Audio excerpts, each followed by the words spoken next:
for the coin toss.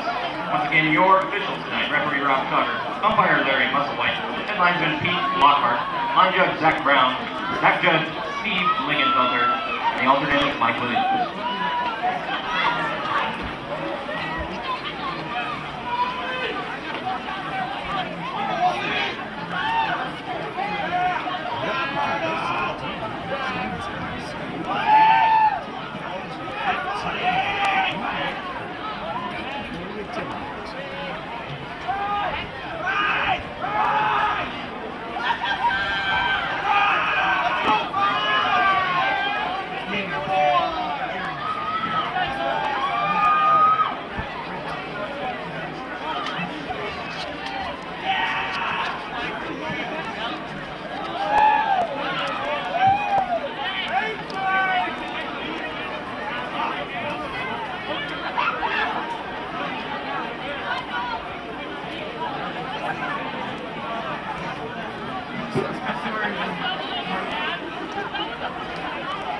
Sedro-Woolley has won the toss and elected to defer to the second half.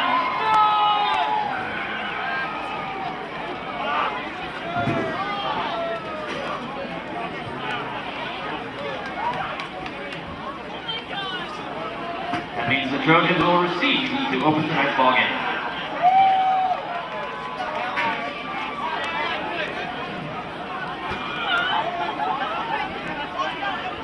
It's time for some Washington State playoff football!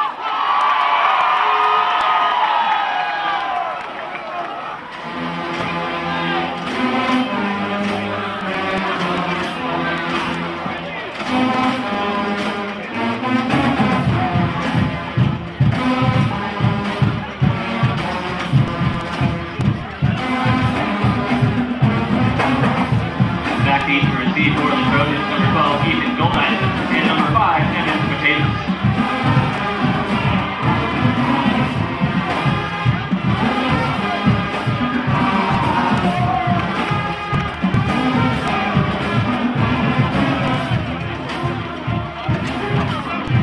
Set to kick it away for the Cubs, number 9, Adrian Vasquez.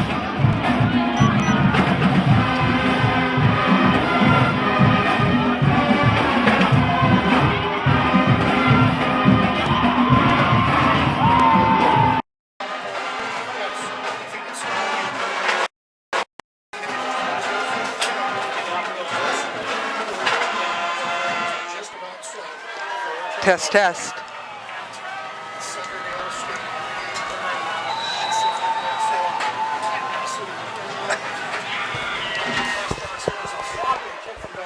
And here we go, Kitty, at Silverdale Stadium, and round number 2 in postseason, the official beginning of the WIAA State Championship Tournament. And we have our Olympic High Trojans hosting the winners of last year's state championship, the Sedro-Woolley Cubs. Kitty Campania, Spencer Anderson, and the doc here for you.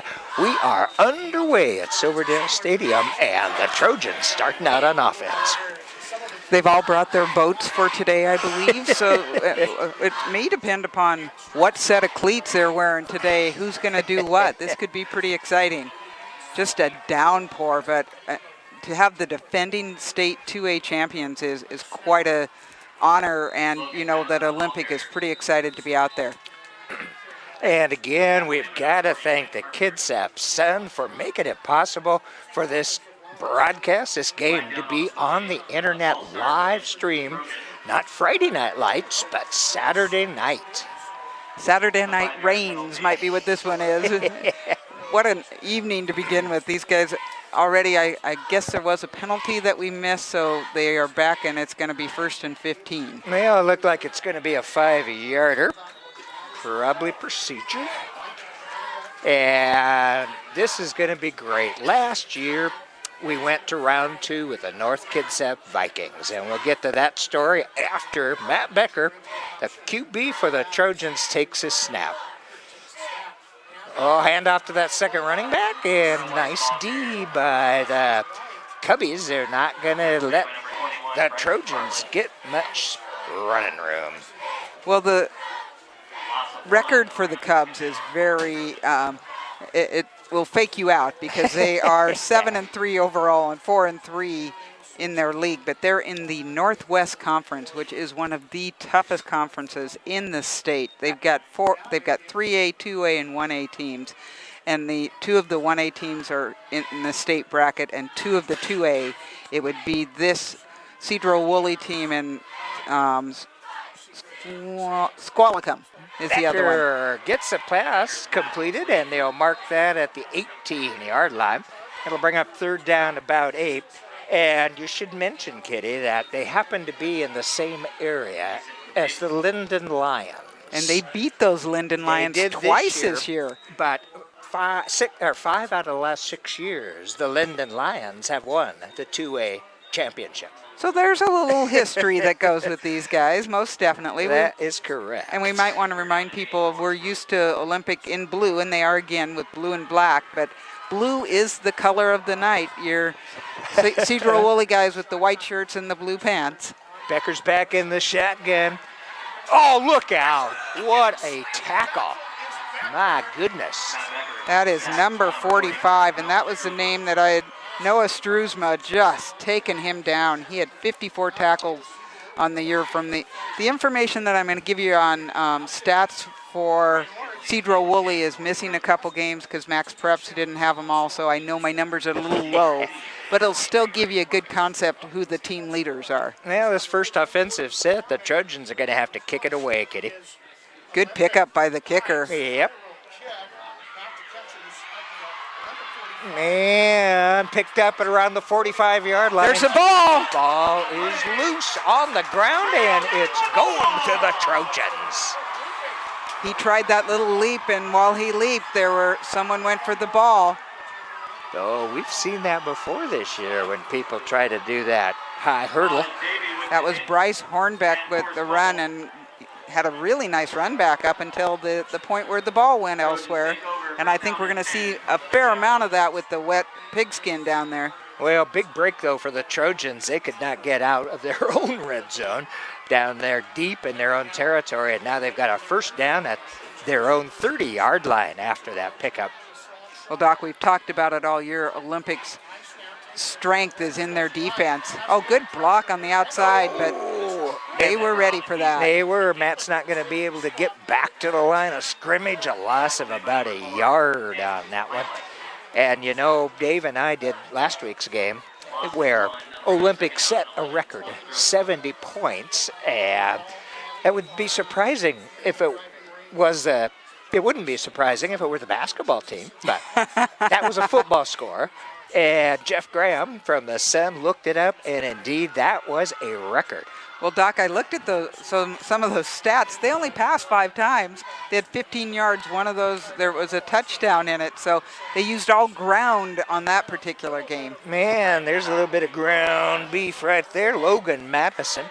And the conclusion to that story was that Olympic capitalized on a bunch of mistakes, fumbles. There were 2 fumbles, 2 interceptions. Takeaways. And they capitalized on every one of them. Well, the ways they scored, they had 7 touchdowns rushing, 1 passing, 1 on a kickoff return, and 1 on a fumble recovery. So that's doing a little bit of everything. All right, third down now for the Trojans. They've got about 6 yards to go to keep it going. Got to get up to the 40. Becker will pitch back.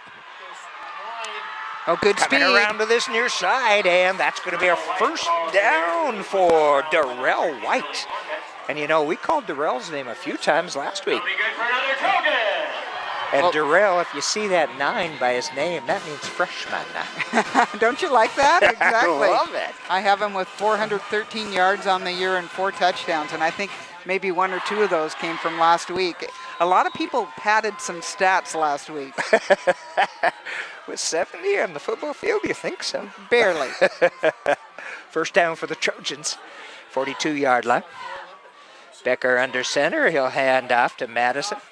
And Madison will pick up a yard on that one.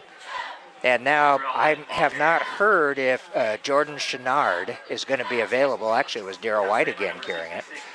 But I have not heard if Chenard is going to be available, a key running back for the Trojans and a key defensive player. I also failed to check to see if usually he goes out as one of the captains, and we were working on some technical difficulties right. at that time. So Trying to get the audio running for you here. Second down now and about 8. Again, Becker under center in the old I formation. He'll roll out to his right, finds a little bit of a hole. Oh, he had the ball. Logan Madison had it, and what a nice defensive effort that time by Sedro-Woolley's number 4. Bring up third down for the Trojans. Davis Mahalik. And that's going to bring up third down now. And a good 8 to go for the Trojans. It's been a while since they've been to this second week in postseason. Even longer since they've been to the big boy at Tacoma. well, the most recent team to be out that way was Central Kitsap, where they made it to the quarterfinals. Becker in the gun. Good tight rush.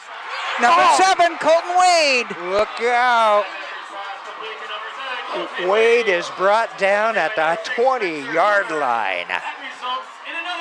The senior with a great reception out of that one. And again, I'm just reminding you, Olympic capitalized on fumbles and interceptions, scoring on everyone they got last week. Well, in that game We got 20 yards to go. against North Kitsap, they had a couple touchdowns via air. One was their longest of the year, the 80-yarder.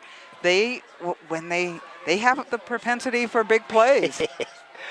First down for the Trojans at the Sedro-Woolley 20-yard line. Pitch back to Durrell.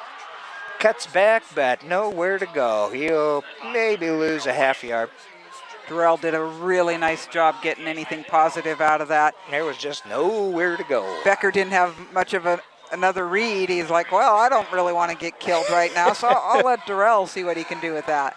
And Rob Schauger, our man in the white hat there, is waving for an official's timeout.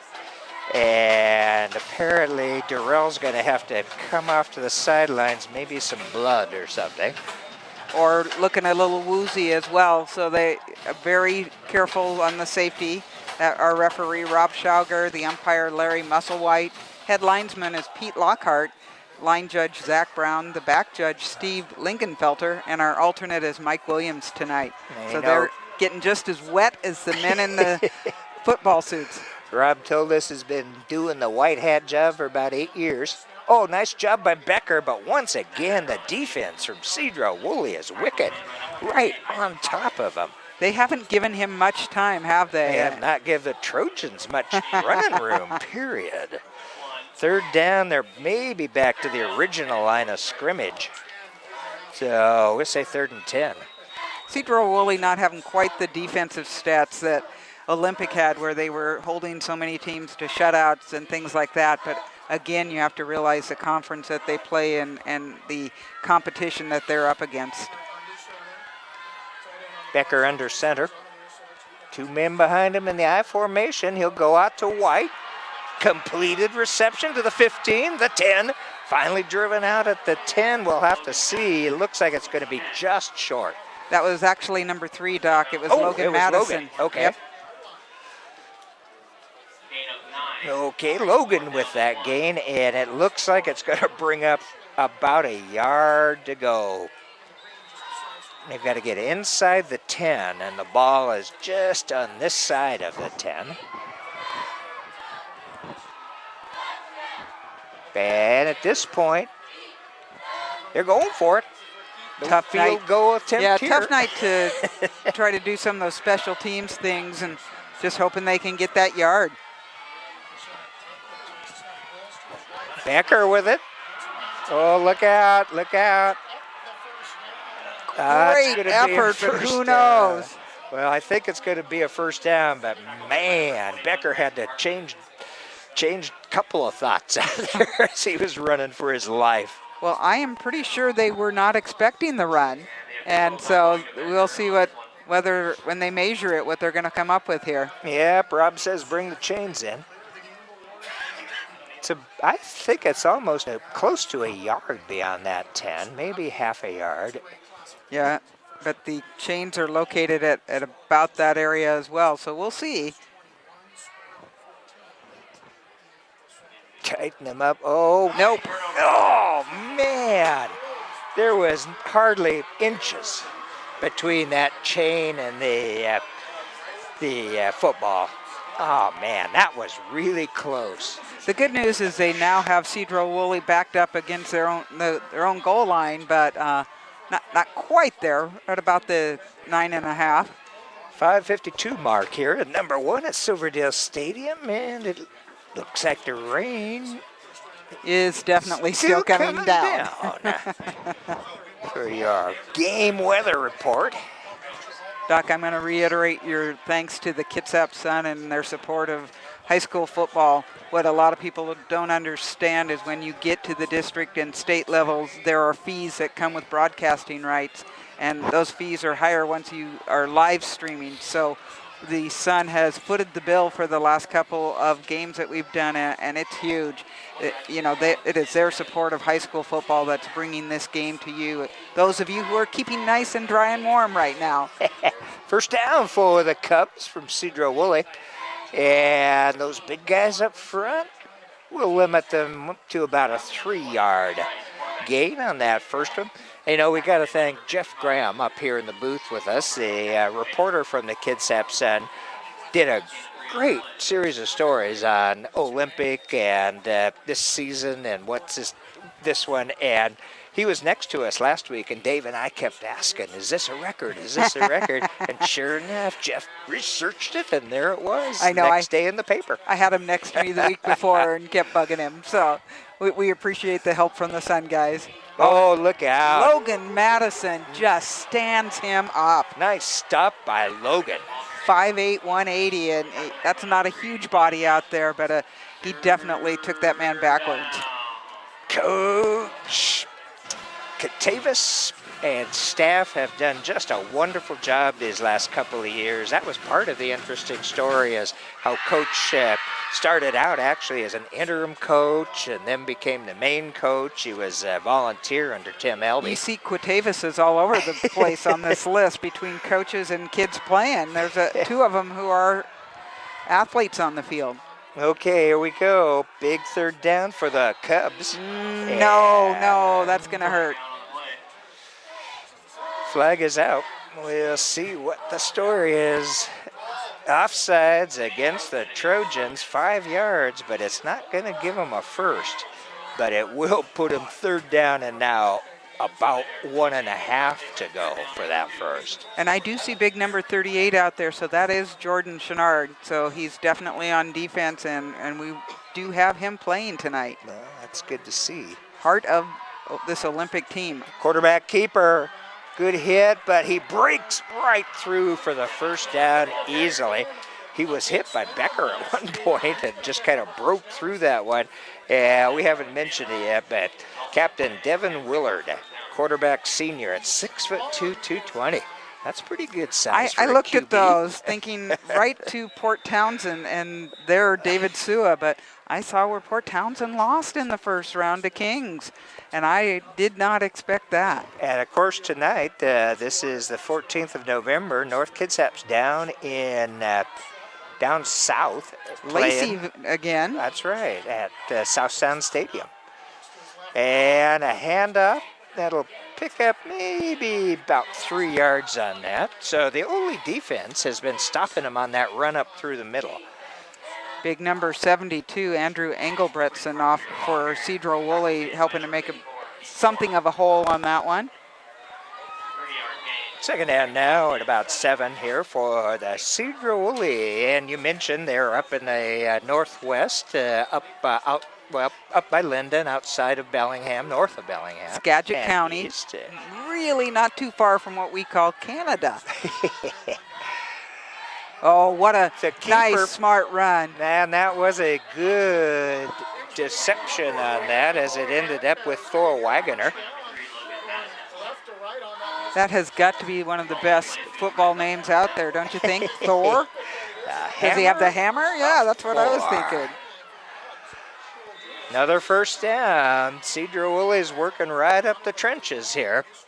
Haven't seen them gone to the air yet. 3-minute mark here in number 1. Everything I looked at said they had more of a passing attack. They had 29, or not passing, running. 29 touchdowns from ground and about 7 from the air. They have 11 different guys who have scored a touchdown. Quarterback keeper. Oh, nice job. First guy in there was number 70 for the Trojans. That would be Tommy Fernandez. Tommy's got a great number of tackles this year, 47 and 3 sacks for the Olympic Trojans. Second down now, and 7 to go. I like to see how much room number 55, Alberto Castorena, takes up there. I guess I did not realize the man was 310, but when you look at him, that 5'5" does cover a little bit of area out there. He's got 22 tackles on our stat sheet, and I think he probably has more. There's the ball is again. On the ground again. Olympic. Oh, Olympics got it again. And it's a Trojan takeaway. This time they take it away in Cub territory. Doc, that's exactly what they like to do.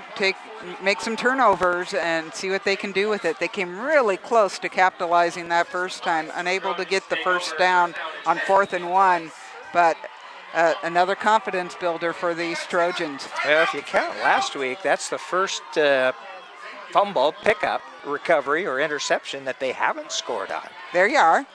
So we're starting out in Sedro-Woolley, a territory at about the 39-yard line. Oh, Madison gets stopped immediately that time. That was number 61, Dylan Peterson, a sophomore, listed at 5'10", 225. That's a good-sized young sophomore. Middle linebacker. So we'll call it second down and 10 again. Ball still on that 39-yard line.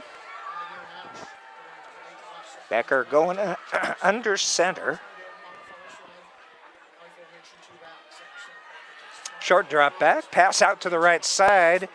And a flag. Completed, but there is a flag there at the 40. And we will have to see what that is. Most football fans know what that generally means. Probably a hold. We will see. Oh, actually. Shot block. Yep. That's not a good sign either for Olympic. That will move them back. That's a biggie. Looks like it's going to be 15 yards. They're going to move that. The old chop block. And you got to, you just can't do that because that's something that could ruin a person's life, basically, by taking their knees out. Well, the emphasis on safety is so important at all levels of And we've football. seen it getting better and better here locally every single year. It's always been pretty good, but they really, these last few years, have worked on it. They definitely have. Well, it's going to move Olympic back into their own territory. Second down on their 45-yard line and 25 to go now. Becker's going to keep it going up to the 50 and get back inside. Bryson Sedro-Woolley Bartlett territory. bringing him down. Again, a sophomore, so a lot of youth out there for Sedro-Woolley. They're going to place it on that 50-yard line. Third down now, and a long ways to go. A long ways, yes. It'll be about 20. They got to get to the inside the 30 to keep this drive going. Third down. And Becker moves back into the gun. One man back there with him, and it's Madison. High snap. Becker does a good job of handling it. Oh, he's got it. He's rolling to his right. Does he have a receiver? Oh, he did. He had a receiver. That was intended for Des Johnson, but there's a flag out there. Doesn't mean, roughing the passer. That's going to hurt. That might be an automatic first down, and we'll see. I could be wrong. Man, look at where that flag was thrown, about the 41-yard line. On that wet field, boy, did Becker ever do a nice job of. I think we're going to call him Houdini Becker from now on. He's got the ring cleats, I guess. He must have them. So from the personal foul, roughing the passer against the Sedro-Woolley Cubs. That is a first down. Automatic first down. And it moves the ball 15 yards from the original line of scrimmage, so they're back at the 35-yard line. They can take that bullet that they had in their foot from the chop block, and it's now in the foot of the Sedro-Woolley Cub. So 35 seconds to go. I guess we're back to where we were at 5:15. Seems to be 0-0, doesn't it, Doc? Yep, and Olympic with a first down on the Sedro-Woolley 35.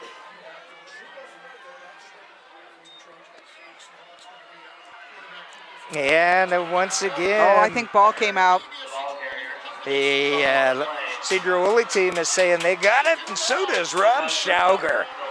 Well, so far here in this first quarter, it's been a game of turnovers, Kitty. Well, that is the first Olympic turnover, but it's not surprising when as we talked about how wet it is out there. And you know, I don't remember, we did Olympic CK, a couple other Olympic NK, of course. I remember very few turnovers by this Olympic Trojan team, if any. Changing conditions. We've been pretty fortunate up till today as far as not having rain. You're absolutely right. Even, it's pretty nippy out there as well. You add those together. Yeah, it's not the minus 30 degrees we had last year with North, but it is cool. And moving it out to about the 38-39 yard line. Number 22 for the Cubs would be, once again, Thor Wagoner. Here's what is impressive. Lee Smithley brought him down. Originally, Lee went in quickly and tried to tackle basically the first guy he thought had it. Wrong guy. He immediately sloughed him off and came back and ran down the running back. Well, that's going to do it. The end of quarter number 1 here at Silverdale Stadium, and we got zeros across the board. 0-0. We will come back with quarter number 2 shortly.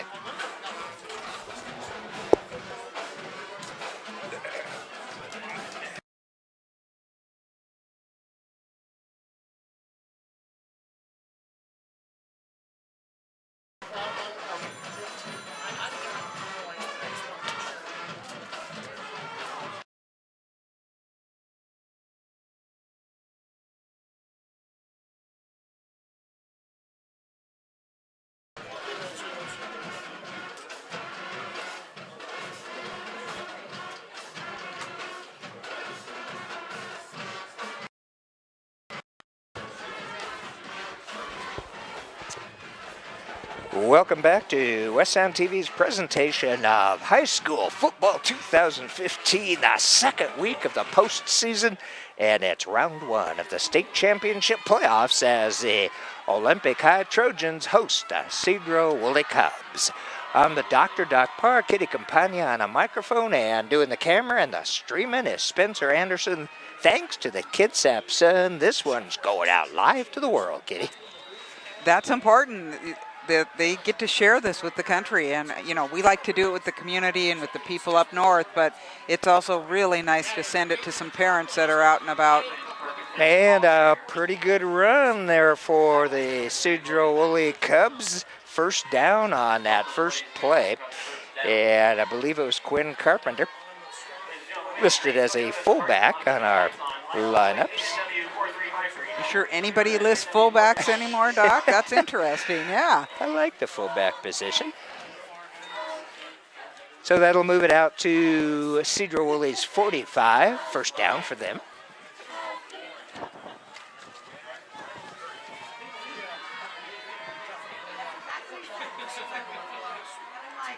Quarterback for Sedro-Woolley is Devin Willard, captain of the team. Hand off to the back coming around. He's got some running room over that left side. He'll pick up close to 9 on that, Kitty. That's Billy Horn back there. I'm assuming with Bryce and Billy, we're looking at brothers out there, a senior and actually both seniors. Senior and junior. Second down now, 1 yard. The Cubs have moved the ball into Trojan territory.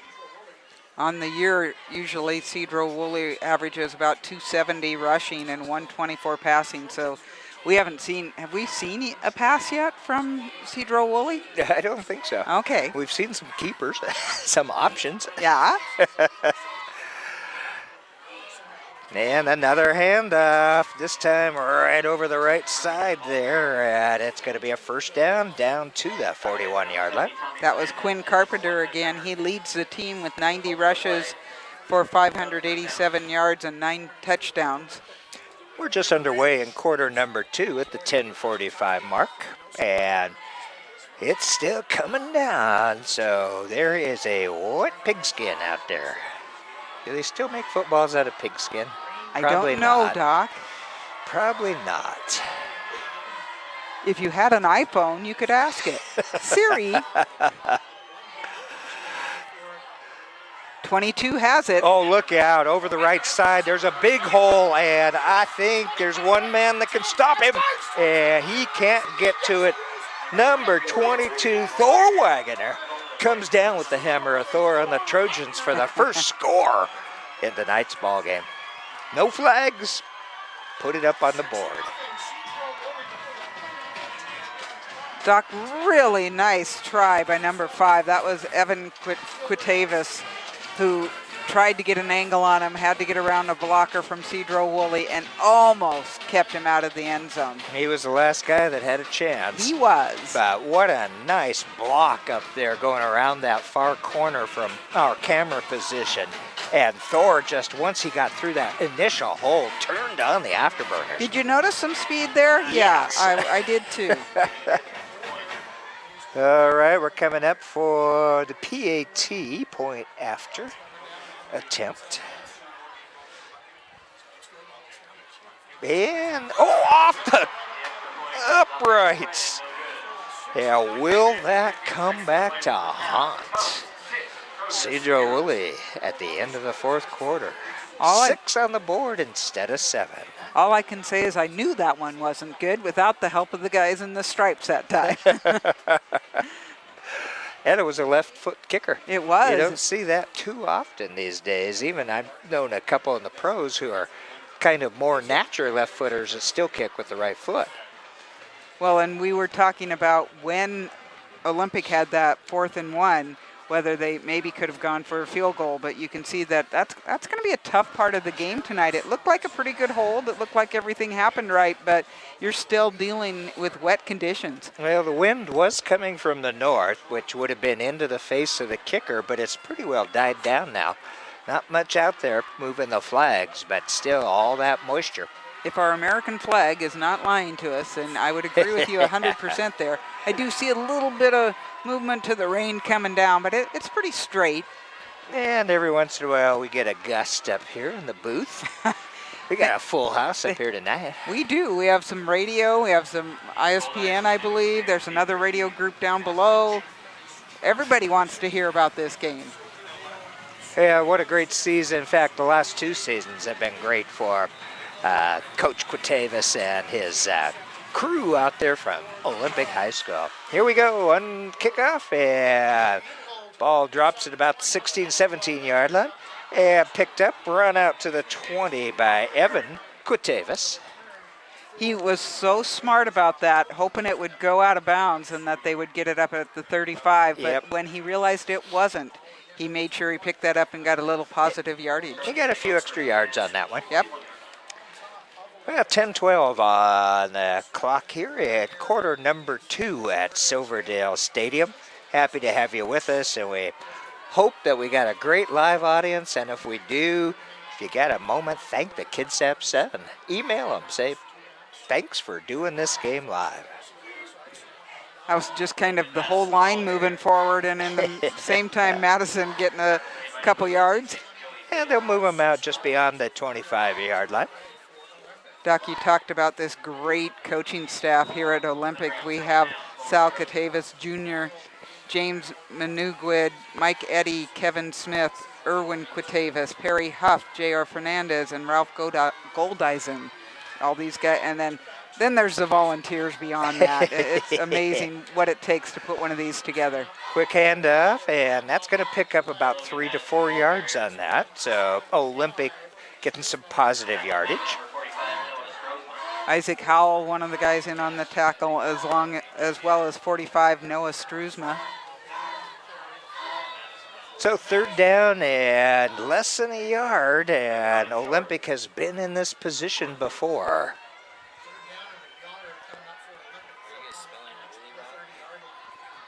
We got the... Yeah, I know. And it's a quarterback keeper. Put your head down and make it. All right. First down for the Olympic High Trojans. They move it out to the 31-yard line. First score by Sedro-Woolley, but a missed PAT makes it 6-0.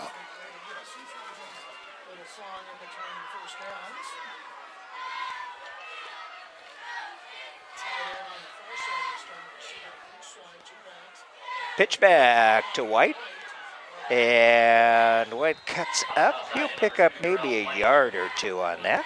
Boy, I have a feeling your playbook just gets cut in half in this kind of weather, because that's such a dangerous pitch when it's such a wet ball.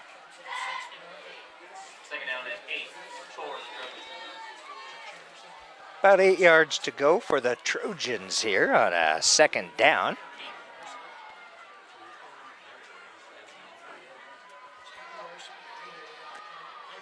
I formation. We've seen that quite a bit from the Trojans this year. Uh-oh, look at, oh, nice stretch there. And that is your Logan Madison playing that fullback position, the first running back behind the QB there. And he picked up a good 2 or 3 yards on his stretch. Logan leads the team with 650 yards and 7 TDs. I think he had 4 or 5 last week. Like I said, he's one of those people who did the little adding to his stats. Okay, third down now, and about 5 yards for the Trojans to keep this drive alive. And all of a sudden, we have a timeout by Olympic. Second quarter, 7:32 left to go in the first half, and the Sedro-Woolley Cubs are up by 6. This has been such an even game. When I left the house, my husband said, "Is this going to be a good game?" And I said, "I certainly hope so." And you read so much about the strength of that Northwest Conference and how they're all so much better than the Olympic League. And Olympic really shown that they can hang with these guys. Again, it is their defense that has been so tough, causing a couple turnovers. They've certainly gotten some first downs and moved the ball. We saw just as much toughness on Sedro-Woolley on that 4th and 1 down near the goal line on about the 10. So this could just be who gets a little hotter in the second half and what adjustments they make. And we certainly hope that that's not going to come back to haunt Olympic. That short 4th down and yard deep in Sedro-Woolley territory. Certainly thought it was the right call. No doubt about it. You got to believe in your guys. No doubt about it. Bam, Becker's got it. He's going to the air. And nice reception into territory. That's Talik Davey with the catch. He doesn't have a lot of receptions, but that's pretty important. Boy, that's huge. His 6th on the year. And that'll move it to the 44-yard line of Sedro-Woolley and move those chains. First down, Olympic. Talik, you're pretty typical tight end, 6'1", 190. You like the height, you like the size, and when he caught that, he just made sure he hung on because he knew he had the first down. Becker with the handoff to Madison. Man, boy, those large gentlemen on both sides up front are really working hard on both sides. Well, one of the things that worked really well for Olympic against North is using number 54, Keith Moore, as a lead blocker, because he gives them such size. He's 6'4", 285, but he's really quick for that size. And I saw him out on the push on that, but not so much if you can get him on the outside.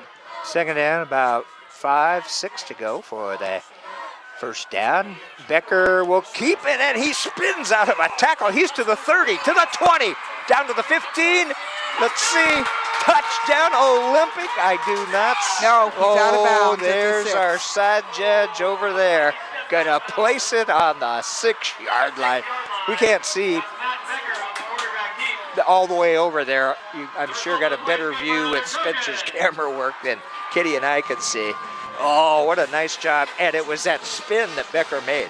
Becker was caught with a yard or two gain and spun out of a tackle. He may not want to be called balletic, but between the spin and the tiptoe along the line, that was phenomenal. Well, it wasn't the TD the Olympic fans were hoping for, but it puts them first down, goal to go on the Sedro-Woolley 6-yard line.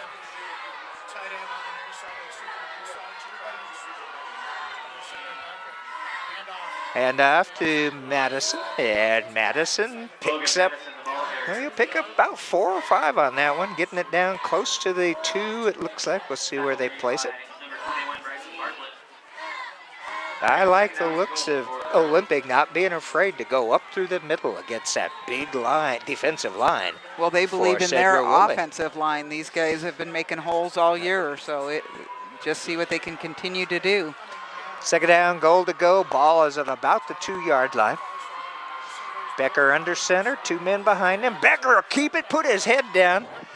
Yeah, they're going to say he's going to be about 6 inches short. Oh, man. I keep straining to look for those guys in stripes putting their arms up, but they haven't done it yet. Yeah, I'll tell you, I love a quarterback that's willing to go up behind his center. So do you pull that one again? Well, you got a couple. This is probably four down territory definitely again. At this point. Of course, you got Logan Madison and Darrell White back there in the backfield behind Becker.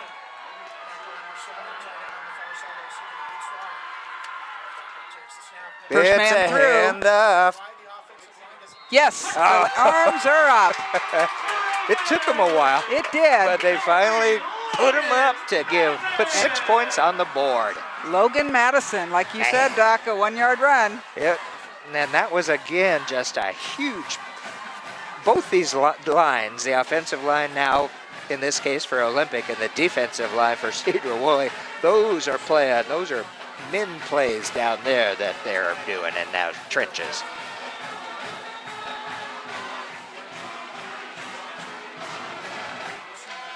All right, will it be tied or will Olympic take a 1-point lead? And it looks like Bryce Chipley has put Olympic up by 1, 7-6 at the 5:07 mark here in number 2. What a good, solid drive by Olympic, Kitty. Chipley being so huge in that game against North Kitsap, coming up with that game-winning field goal. He said it was the first one he'd ever done anything like that. So very cool. On that one, boy, he was very decisive. Taking any more time, there were some Cubs that were going to stop that from going through. And that was such amazing symmetry for Wasn't Olympic it? I know. to beat North by 3 in the last minute for the Olympic League title. The year before, North beats Olympic by 3 with less than a minute to go on Andrew Hecker's field goal. What great symmetry. I love the Olympic League. I do too. We've talked about more than once how what fun it is and the parity that we have within it. You know, every year there's going to be a team that's really not going to do overly well, but we always have a couple at the top who just make it a battle when they play. And those of you at Bainbridge Island, if you would like to join, I believe there would be room. All right, Olympic with a 1-point lead will kick it off. And Chipley sends it down. Ball comes out, but picked up. And look out, sometimes those mistakes turn in. And it's loose again. But this time, I think they're going to they're call going him to call down. that he was down before it got loose, and Sedro-Woolley got it anyway. This time that was Billy Hornbeck. Did a nice job of picking it up. I thought, like you said, the way those broken plays sometimes can turn out not how you want them on defense. Under 5 minutes to go in the first half here at Silverdale Stadium, and the Cubs are going to start out on their own 30-yard line.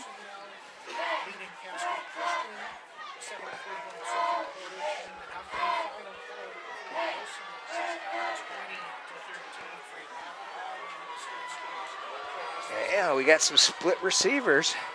Might they go to the air? One of the receivers coming around behind. Oh, it's a reverse. And there's some running room for number 22. Breaks outside, 40, 45. And a stand-up tackle by Olympic possibly saves another score. That was Matt Becker with that Wow. tackle, I believe. There was really close to a block in the back from number 11, Gavin Holt. And Yeah. it was Thor Wagoner. There you are, 22. Yes. We have found has some speed going in those legs, so you don't dare let him out on the outside. Well, first down for Sedro-Woolley. They'll move it out to their own 48-yard line. And boy, that was a stand-up tackle there by Matt Becker. Nice job.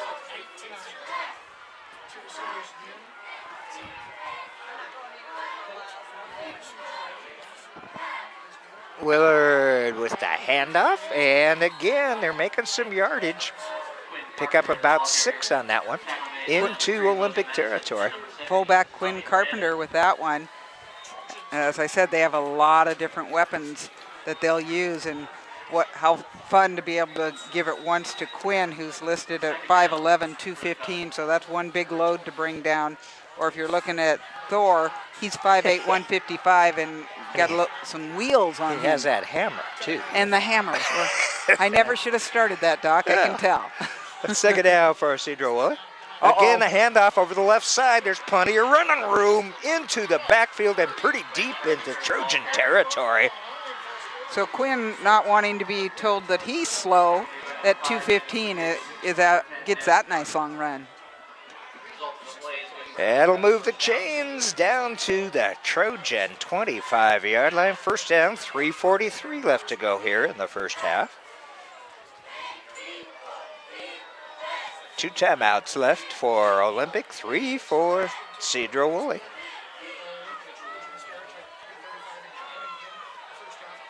Willard with 1 man behind him, 2 split out way wide. And again, it's a handoff to that tight end, basically. That's Guatavas hanging on for dear life, my Lord. Evan just saying, you're not going any farther. Yep, pickup of about 3 or 4 on that. We'll see where they place it. Oh, but they're going to call holding against Sedro-Woolley. Because you can't call it on the guy who's trying to tackle you by holding onto your ankle. So they do a really nice job with that slow developing play where the running back just kind of looks to see where the hole shows up. And in that case, it was a pretty big hole, but that may have been happening because of the holding. Well, it's going to be still first down, but a loss of 10. So back to the 35-yard line. First and 20 for the Cubs. Again, 1 man behind Will. Oh, yeah, they better blow that whistle. I don't think you're allowed to pull back from the center like that. We heard half of the booth up here. It will remain first down, but it will be first and 25 now. Moving Cubs back to the 40-yard line. Certainly several downs left to do this, but the clock continues to run, so we're at 3:07. Our ball boys and girls are getting their workout tonight, changing it every series, every play, actually, or trying to. Okay, first down, but a long ways to go here for Sedro-Woolley. Short drop back and go into the air for one of the first times. Oh, it's completed to number 11, a missed tackle. And they're going to get back close to that original line of scrimmage. Number 11 is Gavin Holt. He leads their team with 32 receptions and 304 yards and a couple TDs. And you might look at 304 yards and say that's not that much, but as seldom as they pass, that's quite a bit. Second down, they've moved it close to that original line of scrimmage, so they've got 11 yards to go here. 2:43, the clock continues to tick, but they have 3 timeouts left. Handoff, and again, that left side has blown a hole open. It's gonna be a first down. They're gonna mark it at the 15-yard line. Telling the guys with the chains to come on down. Oh boy, 2:30 to go here in the first half. First down for the Sedro-Woolley Cubs. Ball at Olympic's 15-yard line. Some of the big guys on the line for Sedro-Woolley: 68, Eric Luckner, senior; 71, Drew Angst, a junior. These are listed 240, 230. A little bit of weight moving out there. They've been doing a good job, too, of those corners. There's the handoff to the guy coming around. What a nice tackle to the backfield. All right. That would be Lee Smithley. And we called Lee's name a bunch last week. Well, Lee leads the team in tackles and just so important to this Olympic team. 2 minutes to go in the first half. Second down, a loss of probably 4 on that one. 14 and now. Ball back at the 19-yard line. And Olympic D is certainly being tested tonight, Kitty. Madison up on that line for the Trojans. Willard will keep it, and he broke a couple tackles. He's going to pick up about 7-8 on that, but it's going to bring up third down and about 6. You were so correct in breaking a couple tackles. They almost had him for one of those famed tuffles, as they're listed, and my husband's like, what's a tuffle? Well, that's a tackle for a loss. Then like a truffle. No, not quite. There's something good. Ooh, 1:08 left, Doc. Clock's running. Oh, and finally a timeout by Sedro-Woolley with 1:08 left to go. Third down, ball is on the Trojan 11-yard line. What a first half so far. Not like your high-scoring event, but I don't think I expected that. I knew that both defenses had to be pretty tough coming in. Olympic proven that they are exactly what it says on paper, and this Sedro-Woolley team doing everything on the ground as expected and finding some holes right now, but Olympic getting tougher, right? Bend but not break attitude. Well, and at this point in the season, you can expect to have some pretty solid teams, and tonight with the way the rain's coming down, it's gotten a lot harder here lately. It probably is good to put a lot of that emphasis on the D. Well, I think tonight what you got to look at over there is all the people there from Sedro-Woolley. It almost looks like a homeless encampment where they have the band under pavilions. It's absolutely great what they've brought down from the north. I know, they got a long ways to come too, so. Yeah, and you and I good both for know them. how ugly those roads have been lately. We were down at volleyball yesterday at St. Martin's University. First man through. Oh, he's not going to make the first. Let's see where they're going to mark it. Another timeout for Sedro-Woolley. I think that previous one was actually taken by Olympic. Well, I guess it was. Because, yep, you're right. They've got Olympic down to one timeout left. And we can feel up here in the booth, the wind has picked up a bit. Most definitely. This will be a nice opportunity for them all to go into the locker room. None of them will get dry. They'll just kind of sweat a little more and then come back out to the rain once they're cold. Maybe they'll get warmed up just a bit. And you're right, it's getting a little nippy out there. Last week it was almost tropical. We had a little bit of rain come in. It wasn't heavy like this, but it was warm. It was almost tropical. Tonight, we're getting closer and closer to the true Northwest November. I looked at our weather for tomorrow. They're talking about 32 as a low. Tonight it's closer to 40, but... Yep, I saw that one. Oh boy. So, fourth down and 2. No hesitation, apparently, by Sedro-Woolley. They're going to go for it. Quarterback under center, one man behind him. They met him head on. It's a keeper. I think they're going to stop him. Yes, they do. A payback for that first quarter stop. Colton Wade coming this way, the senior, just so excited. It was a pretty good fake, too. It was. Willard. Oh, boy. Under a minute to go here in the first half, and the Trojans take over, and how they take over deep in their own territory. So the last thing you want to do is cough the ball up. So, Doc, I'm going to give a shout out to the person who just sent Nate Andrews, the athletic director, a text saying he's watching from Beijing.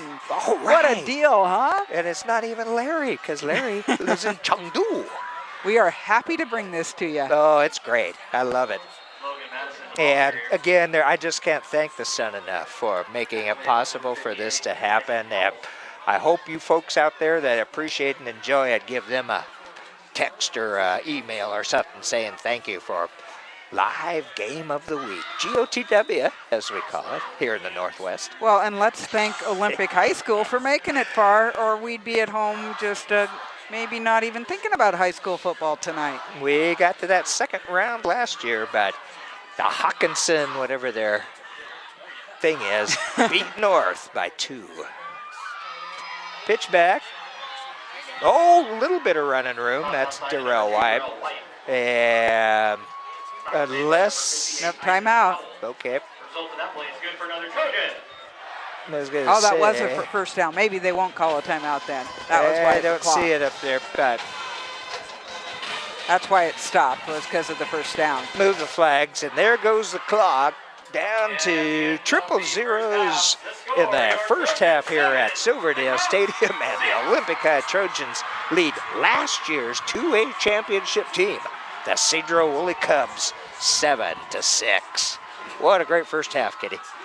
Excellent. It has been a defensive battle. We're going to see what adjustments happen at halftime. I'm actually told not that much is said. It's just like get warm and get ready for the second half. But you always want to pretend like that motivating speech is what makes it happen.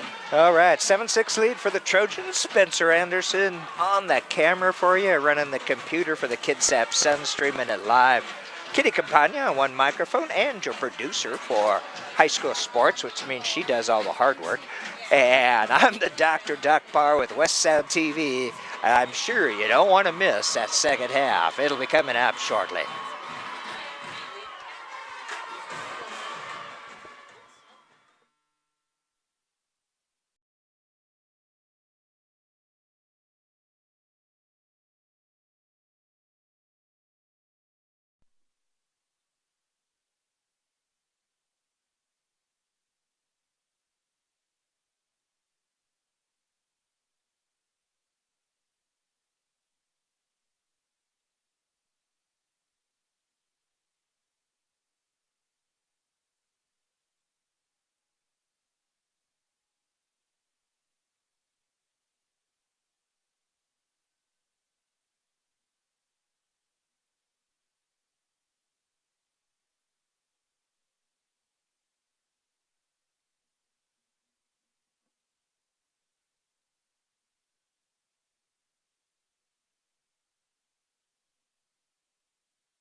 Welcome back to West Sound TV's presentation of high school football, the second week of postseason play here as the Olympic High Trojans host last year's 2A champions, the Sedro-Woolley Cubs.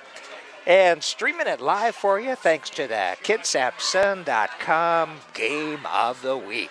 Spencer Anderson's on the camera.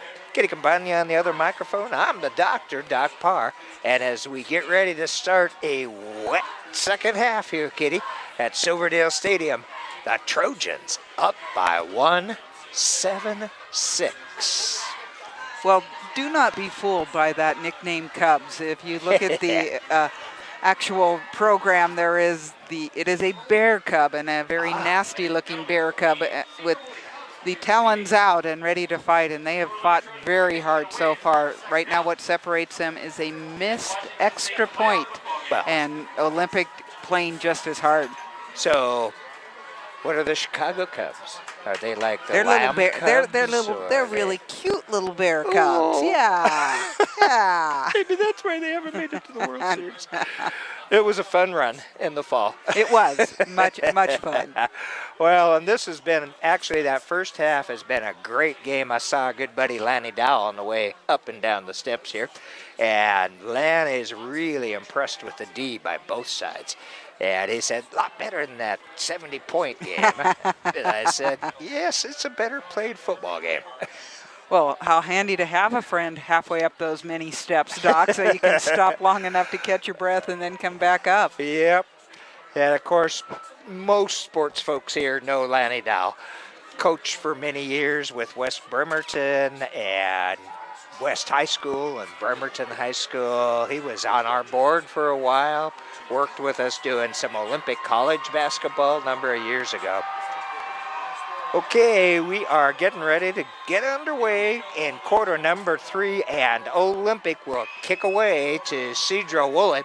Good kick down to about the 6-7 yard line for Sedro-Woolley, but Wagoner brings it out to about the 21.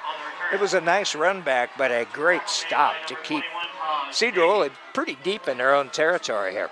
That was Taj Davey, a junior, with the tackle. Great open field tackle there.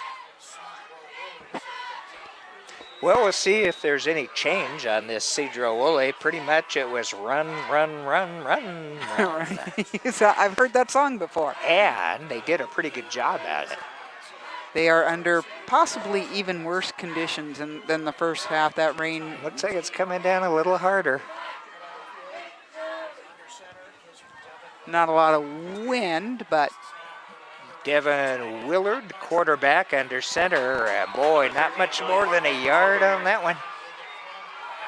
Good teamwork by the Olympic group. 55, Castorena, one of them in on the tackle. Alberto is 6'3", 310.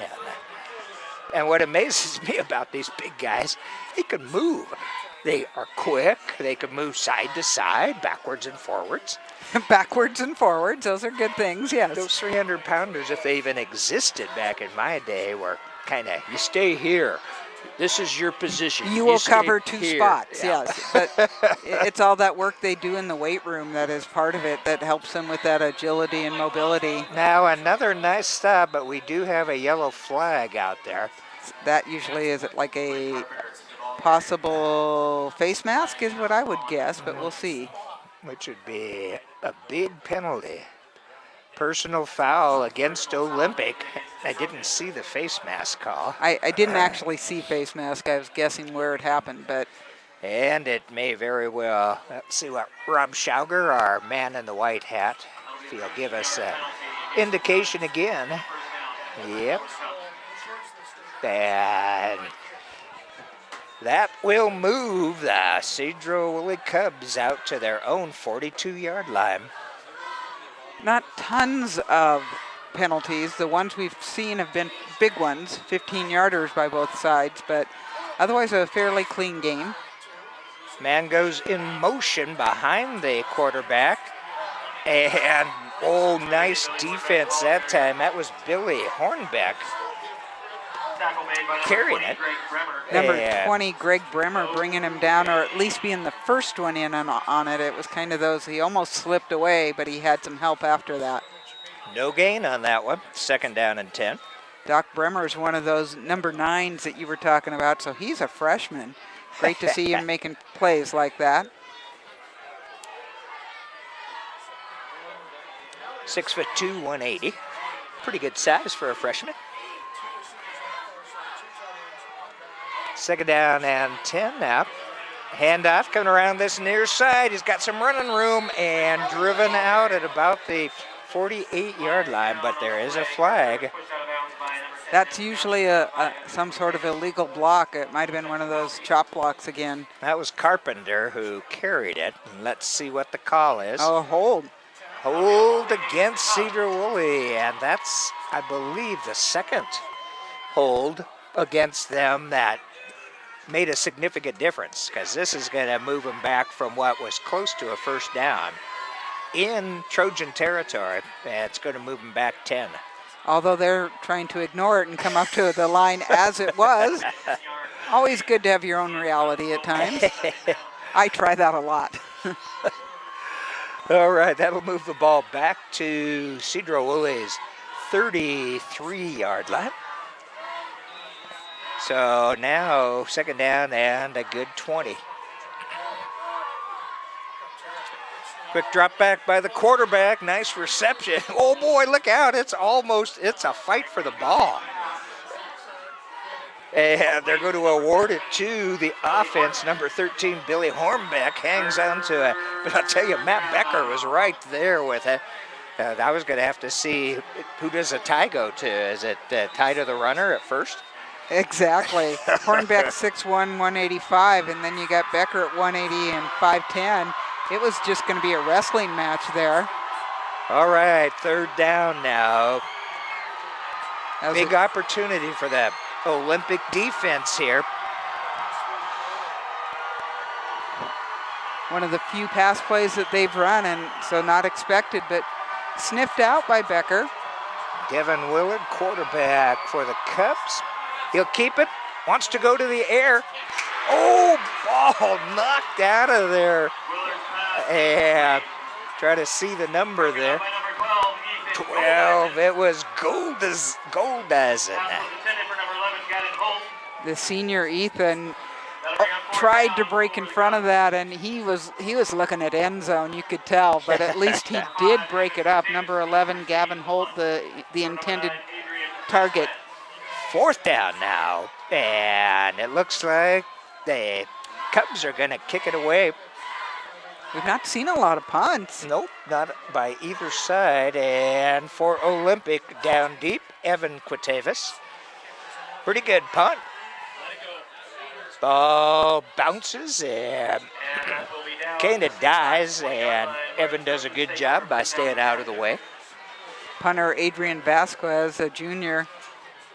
That didn't take almost any roll. It died when It hit was there. bouncing the other way, and number 77 smart enough to catch it and keep it from going backwards. That was Lars Stenseth. So Olympic will take over at the 9:16 mark here in quarter number 3, up by 1, and the ball will be placed on the 19-yard line. And again, that I formation. Becker with the keeper, puts his head down, goes between the center and the guard position, and he'll pick up about 2 or 3 on that. Love to see it. You do not want your quarterback, though, to get hurt. I don't think Becker believes he can get hurt. They called him Matty Ice in that's right. Jeff Graham's article, which was, I thought, so appropriate, because in that North Kitsap game, he took his team on his back and just a couple times ran for a first down or found a receiver when you didn't think there was anything out there. 2nd down now for the Trojans. This time Becker hands off to the first running back, the fullback, and going to be picked up of a yard or 2 on that. I believe that was Madison. Noah Struzma and Bryson Bartlett, 2 of the Cubs in on the tackle. Well, big 3rd down again here for the Trojans to see if they can pick up that first down. Got to get out about to their own 30. And as I remember, seemed like they passed on the last 3rd and 4 or 5. Olympic not a huge passing team. They average about 108 yards passing and then 230 on the ground. Oh, Becker with a delay pitch. And unfortunately, that's not going anywhere. Brought down quickly by Spencer Hoover for Sedro-Woolley. It's going to be a loss of a couple on that one. Bring up 4th down, and Bryce Chipley will have to come out for Olympic. Well, there were more Cubs than Trojans on that outside line. I thought he did a nice job of even not getting pulled down deeper. Chipley with the punt. Gets it up in the air and picked up at about the 44-yard line by Thor Wagoner. He's into Olympic territory to the 20, the 15, the 10, and into the end zone on that far side. But there's a flag. I'm not sure. I can't see where it's at, Kitty. It is right about the 42 here. Oh, boy.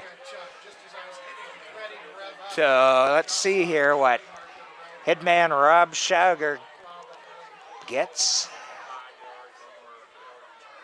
Possibly a block in the back. No, something. Oh, this was against Olympic. Touchdown, Sedro-Woolley. Wow. Now, I'm not quite sure what that call was. I think that's actually a sideline violation is what it is, that somebody must have come off onto the field or past that little white line they're able to go to. And that puts another 6 points on the board for Sedro-Woolley. So, do they go for the 2? Certainly looks like it. Nope. No, I guess not. They are setting up, let's say setting up for the PAT, but quarterback, Devin Willard is the holder. Our radio buddies had determined they were going for 2. Well, they did the kick. Kick is good. So the Sedro-Woolley Cubs take the lead here, 13-7 at the 7:06 mark. But another 7 for Olympic puts them back up by 1. They do have to get that 7 first, right. and that has been a tough thing to get tonight. Both teams with extremely stingy defenses. Thor being the one man who's broken into the end zone twice for the Cubs. And they've been relatively, the last one, a long run. The only one between he and the end zone was number 11, and that would have been our kicker, Bryce Chipley. Game effort going after him, but Thor with just that much more speed. And he had a good blocker coming with him. Had a steam going up the field and puts another 7 or 6 on the board. Great blocking scheme on that. Once he got past the first line of Trojans, he was gone. Converted on that one, the PAT good. 13-7 lead now for the Sedro-Woolley Cubs. So this is our left-footed kicker, Adrian Vasquez.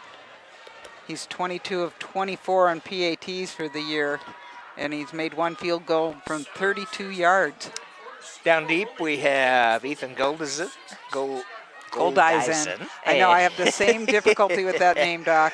And Evan Cutevis. There you are.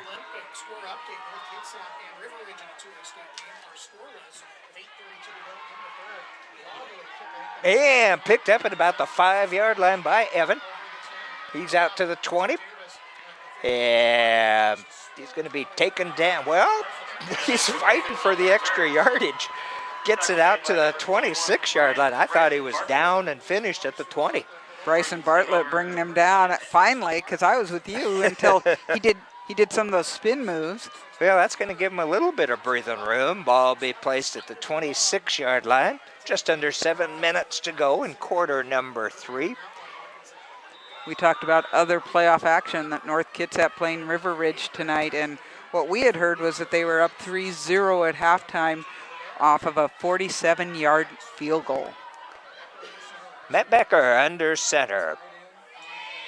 And this time it's a handoff to the running back, second back, Darrell White. It's going to pick up about 2, maybe 3. One of the running backs we have not seen, and this is what we saw, the same thing against North. It wasn't until the second half that Chenard came in. But if he's been having some, I believe he was actually in a boot for a while, so if he's having some ankle issues, they probably have to pick between, do we use him on offense or do we use him on defense, or is he even out there for sure? Second down. Becker wants to go to the air, over to this near side. Oh no, that was a lame duck, and right there to pick it off, Spencer Hoover. I don't know. I know who it was intended for, but it was nowhere near. First big mistake, I think, by Olympic tonight. On the release, you knew that was wrong. Yep. It was. I've never seen Becker throw a pass quite like that. Usually he has quite a bit of oomph behind that baby. And Yeah. I have a feeling he didn't have a really good grip on the ball. That was a floater, and Sedro-Woolley grabbed it out of the air and are going to start out on the 41-yard line of the Olympic High Trojans. Spencer Hoover on that takeaway. As I've said many times before, Olympic has them exactly where they want them because they have their defense on the field, but still a really tough road for Olympic. Oh, we might have a fumble. Yes, we do. Loose. And the third fumble tonight by the Cubs, and the third takeaway on a fumble by the Trojans. Now they've got to take advantage. They were not able. Have a Cub down on the other side of the field. Coming out of that pile with the ball was Colton Wade, number 7, the senior. We have seen a lot of emotion from him all evening, and he is quite a leader for the Trojans. He made that huge stop when Sedro-Woolley was down at about the 5 or 6 yard line of Olympic to stop him on the 4th down, not let him get the yard or 2 they needed to continue on. Looks like they're going to help this gentleman off. Man. 71. He's kind of hobbling off there. That would be Drew Angst. The junior, 6 foot, 240 pound. He's been quite important on both the defensive and offensive lines tonight. So Olympic gets a big turnover recovery. They are at the 41-yard line on their side of the field, but first down. Oh, Becker looking, running out of the clutches of, and the ball is loose again. The last to touch it and have control was Olympic. As it goes out of bounds, it must be getting slippery, and the rain still is falling. I was going to point out how nicely, once he knew he was running, he tucked that ball quite nicely, but just hit probably with a helmet or a shoulder by one of the Sedro-Woolley guys and went free. We'll have to ask our facilities manager, Mr. Jim Ferrati, who we've loved for years and years, if he's got an arc ready down there. I keep expecting puddles, but this new turf seems to be handling it quite nicely. Yeah, they've done a great job, too, of setting up the drainages. Becker, straight drop back. Oh, man, that was almost another Number takeaway. 4, Davis Mihalik with the better chance at it, but Yep. Ethan Goldeisen breaking it up. And it's tough to have some accuracy with your passing right now. That pass looked much better, though. It certainly did than the one that was intercepted. But it's third down now for Olympic, and 18 yards. They've got to get to the 49 of Sedro-Woolley to get a first down.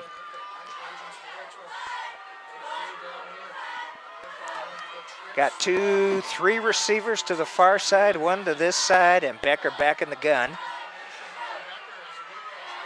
Oh, they picked up some of that blitz, but there's not much Becker can do. 45 has him by his. 45, Noah Struzma would not let go. Yeah, I have him with 57 or 54 tackles, and I think Wow. he's added about 5 to 6 to that easily tonight. Yep, he has. So fourth down at their own 25 4-yard line. The Trojans are going to have to kick it, and unlike last week, they have not been able to score on the takeaways. We're seeing that difference in the defense coming in. This Sedro-Woolley team's so tough. Well, and that one was lucky to get off.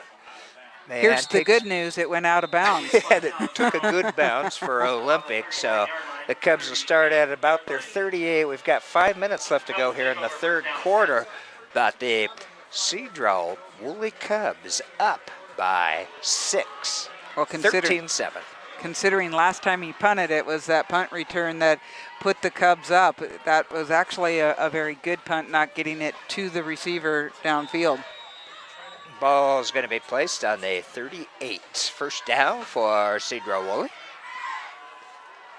So if those of you out there wonder, as I did, where did Sedro-Woolley come up with its name, and did it involve sheep? It did not. It's actually a combination of a couple communities. Oh, nice stop there.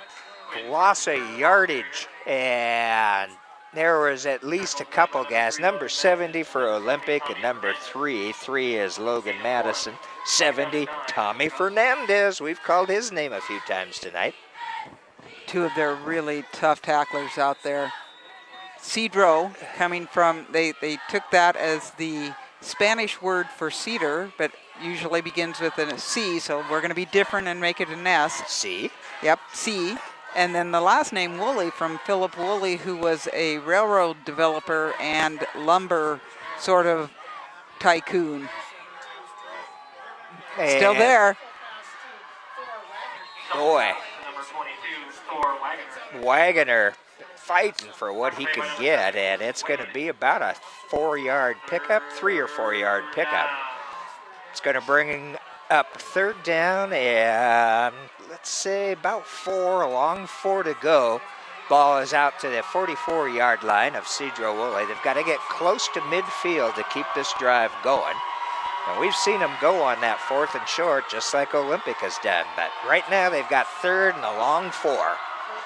Number 71 figuring out his assignments for the Cubs. Willard under center. Hands off. Oh, man, that's going to be close. Straight across from where I'm sitting, depending upon where they place it. That one's going to be close. Let's see. Rob may want to bring the chains in on this one. I think that. Nope. No, he's calling it a first down. Sedro-Woolley. Ball out to the 48-yard line. That was right where it had to be. Looking through the raindrops, he determined that was a first down. Yeah, and I believe that was Carpenter. Carpenter has also been a big part of this ground game tonight. A little over 3 minutes to go in the third quarter now. First down for Sedro-Woolley.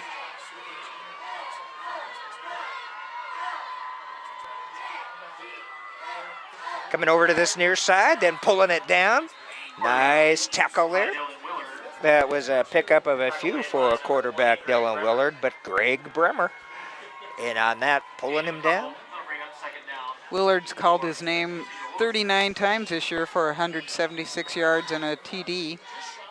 They'll give him about 3 on that. Second down and 7 coming up.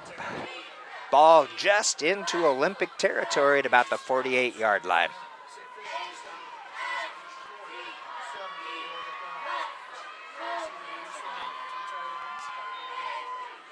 Again, Willard under center. Hand up. Look on 22, it's Thor. That's Wagoner once again breaking through and picking up that first down for Sedro-Woolley. Boy, all of the senior 42 runs, 264 yards, 2 TDs, 15 receptions for 236 yards, 1 TD for Thor. And that was before tonight's game. It may be a couple of games before that. and he has also kicked some PATs for him this year. So he's kind of the all-around sort of guy. What a great play, though. That man. original fake, and it's because it was Quinn Carpenter where he, too, has caused so much damage. They went to it, and the second man through getting it. 35-yard line. First down for Sedro-Woolley. Hand up. Oh, man, up through the middle. Look out! And into the end zone. Number 13. Billy Hornbeck. And first you use your other two weapons and then give it off to Hornbeck and have him come up the middle. Great run on that. Minute 42 left to go in number 3, and another 6 points go on the board for the Sedro-Woolley Cubs. 19-7 now. Now remember, this team was last year's 2A state champion.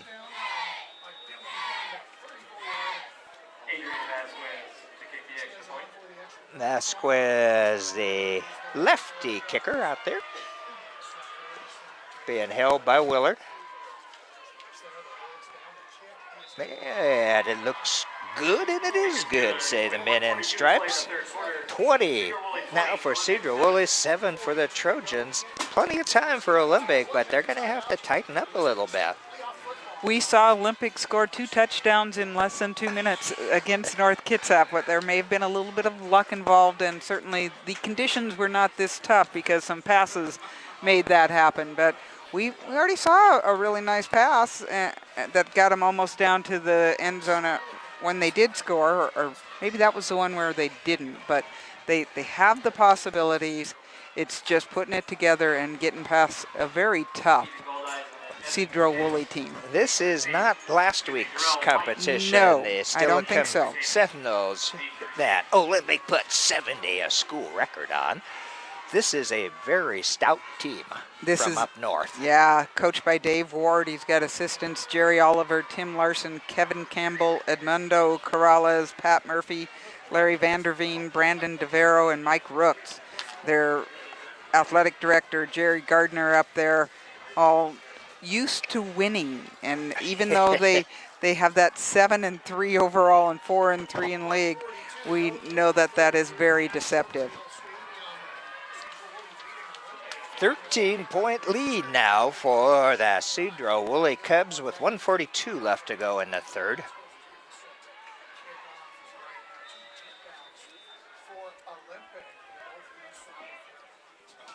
Ball booted down to about the 10-yard line where Olympic picks it up out to the 25, to the 30.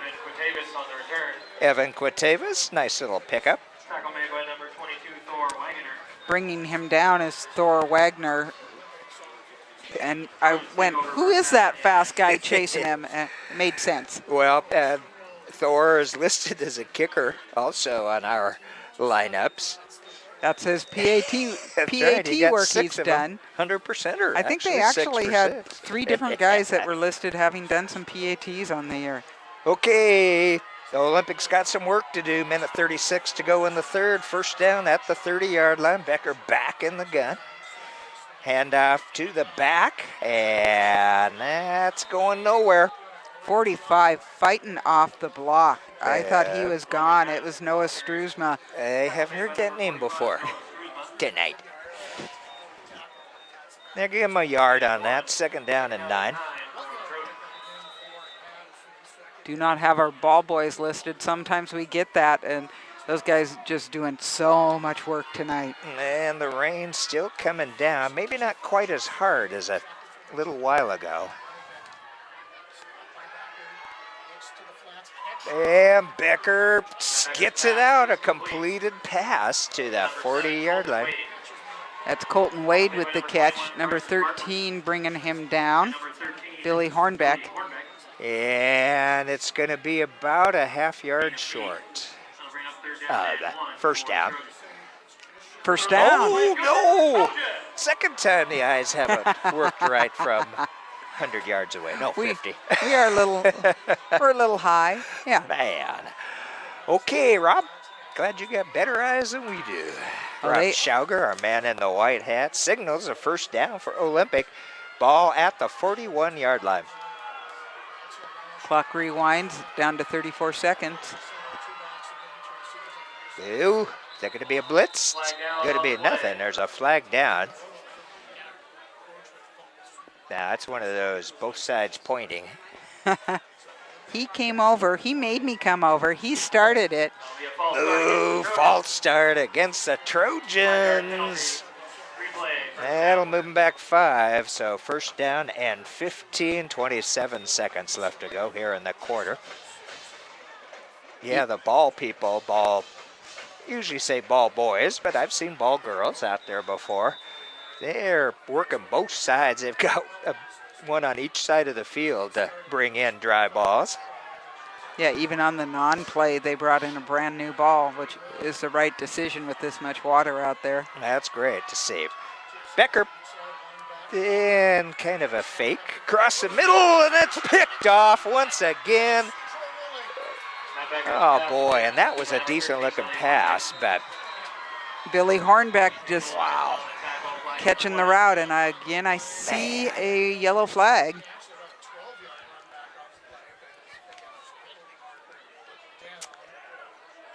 oh, block in the back, but it was after the interception, and so Sedro-Woolley takes it away once again from the Trojans' second interception in this second half. This time, certainly the pass looked much better. It was one of those where he just jumped the route. It looked like it was going to get to the receiver, and he anticipated where it was coming. And it did look like the receiver was open if the ball had just been a little further thrown on that one. But good defense. You got to give the D some big credit on that one.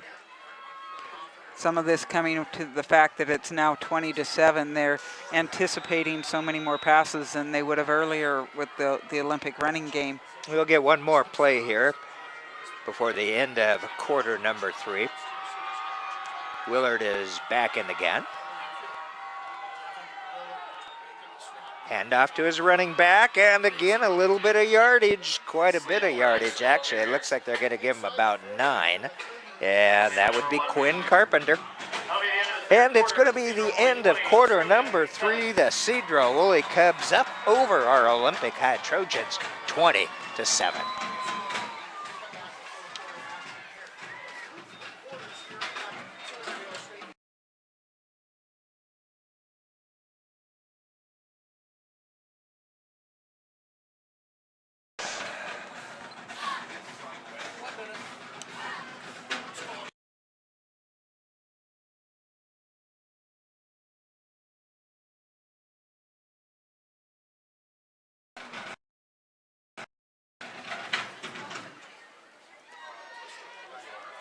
Fourth quarter coming up here at Silverdale Stadium as the Olympic High Trojans host the Sedro-Woolley Cubs in round number 2 of postseason, the first round officially of the WIAA State Championship Tournament. And as we get ready to begin the final 12 minutes, the Cubs up over the Trojans 20-7, and they've got the ball. Well, the Cubs have worked really hard all year with what they've been doing, and as I said, they beat Linden twice to get here. Their most recent win, 21-17, this last Friday, or it was Friday, and now they are ready to see if they can move on to the next level of playoffs. Willard with the handoff, number 13 through the hole and into the end zone for Billy Hornbeck. Oh boy. That was one of them where there was just one defender on the outside, and Hornbeck with his size, if nothing else, just able to go past. And you know, they have been most successful at that end around run. So we've got 26 on the board now for Sedro-Woolley. And let's see. It looks like they will once again try the kicking PAT, but Devin Willard is the holder. After his initial miss, he's been right on. Yeah, the kicker, Adrian Vasquez, puts it through 27-7. A 20-point lead. 7 seconds gone in quarter number 4. Didn't use up much time, did they? So certainly there's an entire quarter of football left here. Olympic has been known to have some kickoff returns and punt returns. It's just getting that blocking scheme going and seeing what they can get out of the kick.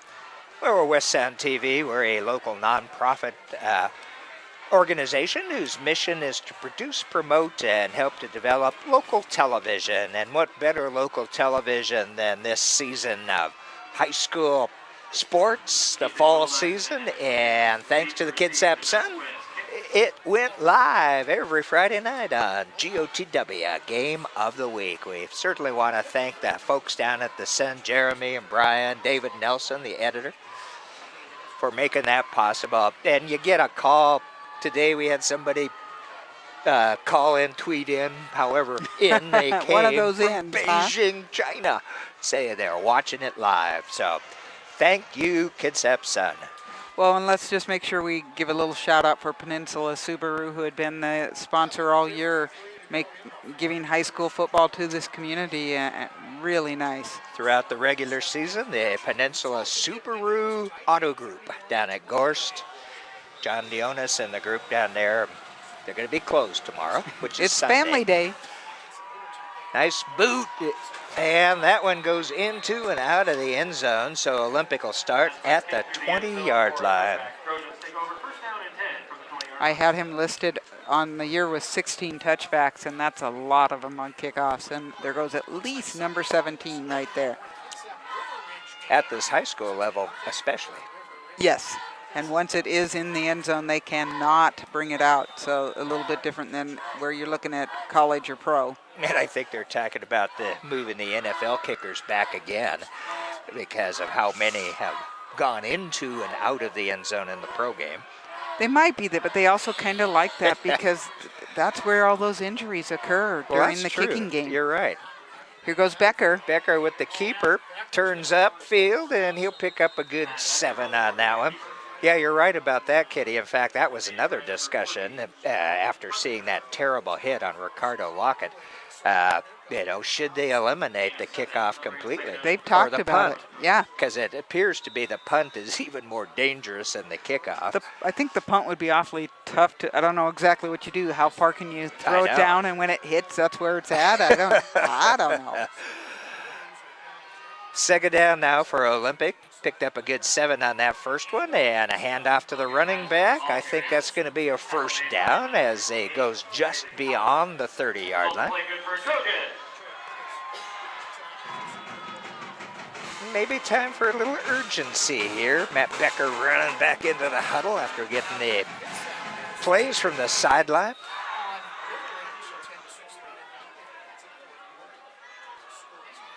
Becker still doing a great job of directing this team. The senior. In the shotgun, up into the air. We'll first of all have a penalty flag, but ball incomplete on the pass. And it looks like another Sedro-Woolley player is down. And can't see the number. I see a 2 at the end, but I don't see the first part of it, so I'm not. Yeah, let's see what the flag is. Oh, another chop block against Olympic. That's the second chop block we've seen tonight, and that's the reason that they're illegal. Well, The young man down on that field. My guess is that is the gentleman who was chop blocked. And yeah, I could see the 2, but not sure who else or what else is out there, and we've got the crew around. Well, part of that story in the Sun, it's good to see him up. And actually putting, it's 72. Andrew Engelbretson, Looks the like senior. he's able to put weight on it. He's kind of showing them, I'm ready to go back in, coach. Well, number 71, who went out earlier, has returned, so that is good news. So that's going to move Olympic back to their own 15-yard line. First down, but now they've got to go 25 yards just for the first down, deep in their own territory. Oh, Becker outruns one defender. He's to the 15, and he gets run out of bounds at about the 17 or 18. First of all, he picked up an extremely low hike The snap, was down on the ground. Becker did a good job of handling it, especially on a wet night like tonight. Managed to use his stiff arm to get around the corner a little bit. And number 14, who knocked him out of bounds, I thought that was an interesting choice on his part, because had he just possibly zigged a different way, he wouldn't have had him. There was no real attempt at the tackle. Oh, Lord. Look out. And ball is loose. They're going to say it was a fumble, not an incomplete pass. And Sedro-Woolley picks it up down at the inside the Olympic 15-yard line. And now we have an Olympic player down. I can't tell you how Becker even got up from that. You could just hear the entire booth yelling, "Look out."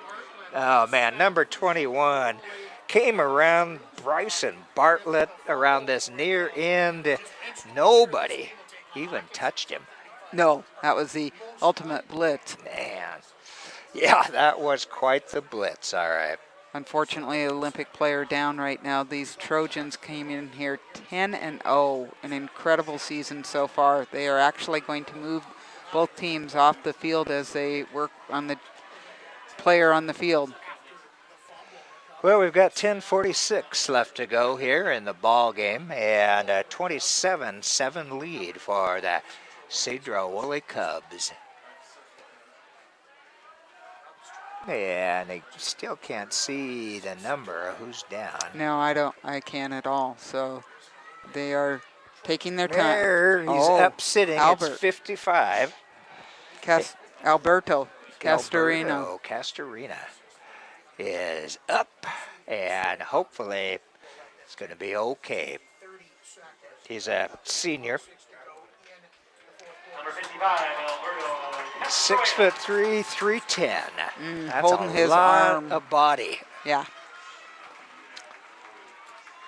Hate to see anybody get hurt on either side, but that's going to happen, as you saw on the Gonzaga game. When conditions are slick, whether it's inside or outside, falling down on the turf or hardwood is not a comfortable thing. First down for the Trojan, or For the Cubs. for the Cubs, excuse me. And it's on about the Trojan, well, what is it, 13, 14-yard line? 13, let's see. Willard with the handoff, number 10 out to the outside. There is a flag there in the middle of the field, but Billy Hornbeck, Billy's come on in this second half to put some hurt on Olympic. Well, that one was 40, Doc. I think that was Quinn Carpenter. Okay. But a hold is what opened that up. So that'll move him back 10. But you are right, Doc. Billy Hornbeck has had a great second half with a couple touchdown runs that have been huge in causing a little bit of a dampening to the spirits of this huge Olympic crowd. The people underneath us, it is packed. It is jam-packed, and really across the way, too, considering you got to come a couple 100 miles at least and bring take your a own ferry. pavilion or your golf umbrella. Yeah. Hardy crowd out there. It's always great to see it when the community supports their local teams. Handoff. There's and Hornbeck. That's Billy Hornbeck this time. Billy Hornbeck, ball carrier. Into the end zone, but another flag.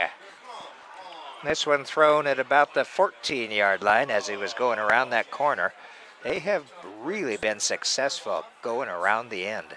I think it's going to be another hold or illegal block. Another hold. And that'll be against Sedro-Woolley. It'll move him back 10. We had a fair amount of disagreement on our left side of the booth on that particular call from the Sedro-Woolley coaches and company. Well, at least Olympic's moving them in the right direction. With the help of that yellow flag, most definitely. Two big ones here against Sedro-Woolley. But they've got that 20-point lead, and there's only 10.5 minutes left to go in regulation. Devin Willard, the senior quarterback and captain for the Cubs. Oh, handoff to number 21. And he moves it down to the 5-yard line. That would be Bryson Bartlett. I don't even have him listed with all kinds of running stats. I had like 11 others, so there's one more weapon that they've found. And they've done that tight end around quite often, been quite successful at it, in fact. It just seems as if they've worn down this Olympic defense, pretty tired right now. The corners and secondary people, you know how tough it's been for them because they really are not involved in this, and so they almost need to play, rather than up on the line, a little bit more of a zone to have someone back to be tackling.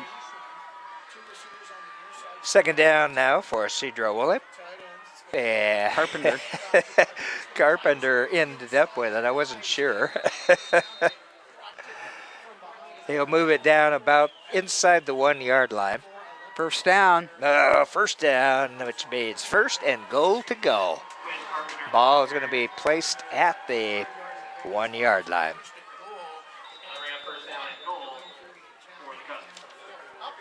Sedro-Woolley they lost 3 games, one to Burlington Edison, the other to Squalicum, who's still in the playoffs, and then to Ferndale, the 3A team that's up in the Northwest Conference. I think we heard Squalicum won. I did hear something to that effect. The Squalicum Storm, appropriate for tonight. And the quarterback's going to keep it.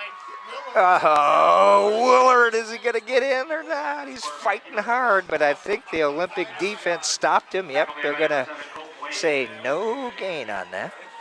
Number 72, Andrew Engelbretson, who is one of those guys, who a senior for this team, trying to do the bush push there and put him into the end zone. It'd be legal these days. Bush push?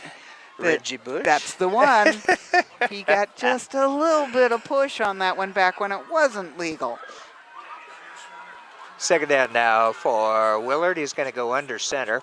We've seen he's not afraid to run it, but he's going to give it to Carpenter. Carpenter's going to spin into the end zone and put another 6 on the board for the Cubs. 8:17 mark in quarter number 4.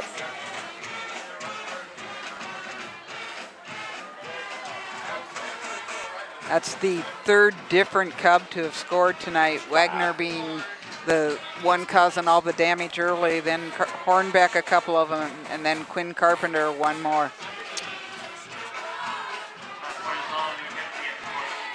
Yeah, Vasquez will attempt the PAT. Ball is down, and that one is good through the uprights. 34 now to 7 in favor of the Sedro-Woolley Cubs with 8 minutes, 17 seconds left to play. That could be a tough call. Tough comeback on that particular one, and obviously the missed PAT from early on did not come back to haunt Vasquez. And you know he's been perfect since. He has. When it was 7-6 at halftime, it was looking like that might have been a problem, but coming out, they must have had that inspirational halftime talk, or just the fact that part of it is they have this experience. When you are the defending state 2A champions, and even though you've traveled, you have to come all the way down here for a WCD 3 district event, then you come here knowing you can win, and you can see the difference in that confidence. And I'll tell you, folks may remember a few years ago, we followed the Kingston basketball team to the state tournament, 2A state tournament over at Yakima. They won day 1, but day 2, they met Linden. They met some big boys from Linden. The Linden Lions, and I swear those basketball players were also major players on the football team were. that had won state that year. Exactly. Still a great year for Kingston basketball, ending up 3rd in the state. Ball kicked down to inside the 5-yard line, picked up by Evan Quatavis. Oh, then the ball's loose. Oh, man. No. Oh, Evan had a nice run back. He was down to the 30-yard, took it out to the 30, picking up on the 5. And that wet ball, Kitty. The ball went faster than he did. He was so excited. He could see green in front of him. Let me point out a little bit of sportsmanship right there. Evan was just laying down there off the other team, number 6, Spencer Hoover, making sure he was okay, and you could tell it was more of a disappointment laying down there at that point because he knew he had some green ahead of him and could have done some damage.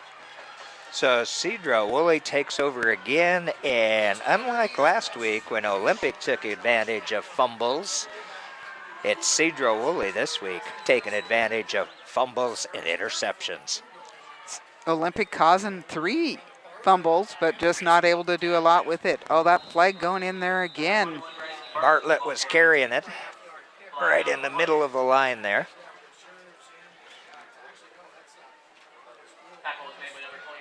Hold against, we saw that one last series. I think they're just trying to add to their rushing stats by putting themselves 15 yards back each time and seeing how far they could go. But either that or just run time off the clock.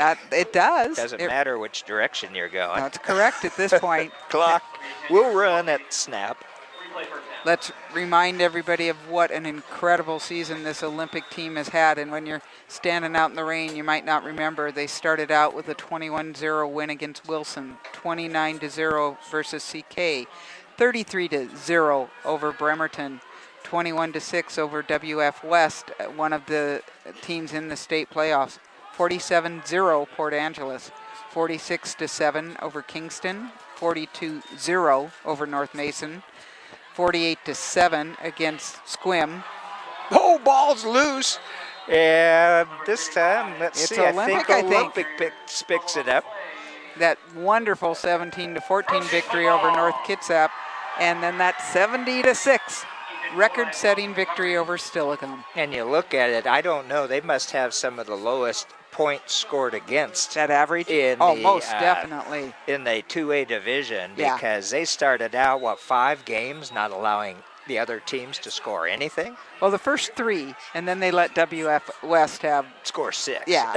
But the most before tonight was 7. No, actually, I guess it was 14 for North Kitsap. Yep. Becker keeps it. Rolling out to his right, and he's going to keep it, take it out to the 50-yard line. Taking on number 75. There was a great story in the Sun about the coaches. Evan Catavas, son of, I'm sure, one of the Catavas coaches. Sal is, of course, the head coach, and Aaron, I believe, is a brother, I would say, of Sal. And they had a great story about them competing against each other on the Pee Wee level with the Tracyton, North Perry teams. I've seen Cousins more than once doing that. Here's number 5. He's got the ball into Sedro-Woolley territory, Evan Quatavis. And they've got a fair amount of juniors and even some sophomores and freshmen on this Olympic team that have got some good playing time. Of course, Becker won't be here next year. They have built up a very nice program, starting with last year where they played so well. And out to Evan Quatavis in the flat here. He'll make it into the 30-yard line, and he's not going to go down. He's meeting up with Mr. Hoover again. That's Spencer giving him a hug. That Spencer's only listed at 5'11", 178, and I say only because there's a lot of bigger guys out there, but he gets a hold of it, he doesn't let go. Second down and 3 or 4 here to go. Becker rolling out to his right, looking for somebody to throw it to. Puts the arm up with the option, and I think we'll have to see, but he's close to that first down line. Yep. Rob Shager says first down Olympic, but there's only 6:21 left in the ball game, Kitty. I think that was originally going to be a pass play, but he saw nothing downfield and took the ball under and took off. He puts a lot of effort. That second effort to get the first down was pretty big.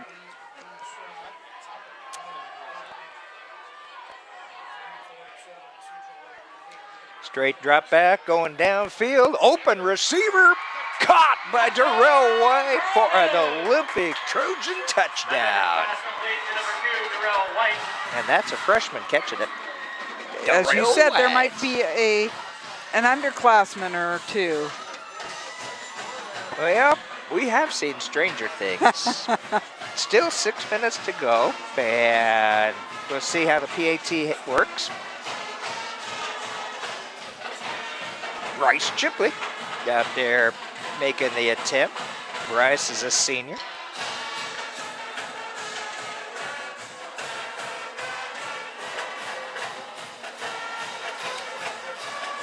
And that one looks like it's right through the middle of the uprights. Make it 14 to 34. That would be a 3-possession lead for Sedro-Woolley. 6 minutes, 7 seconds to go. Is it time to try the onside kick? Oh, I think so. I really don't think you have many other options at this point. The exciting part is that you've scored and you have that opportunity. These guys don't give up.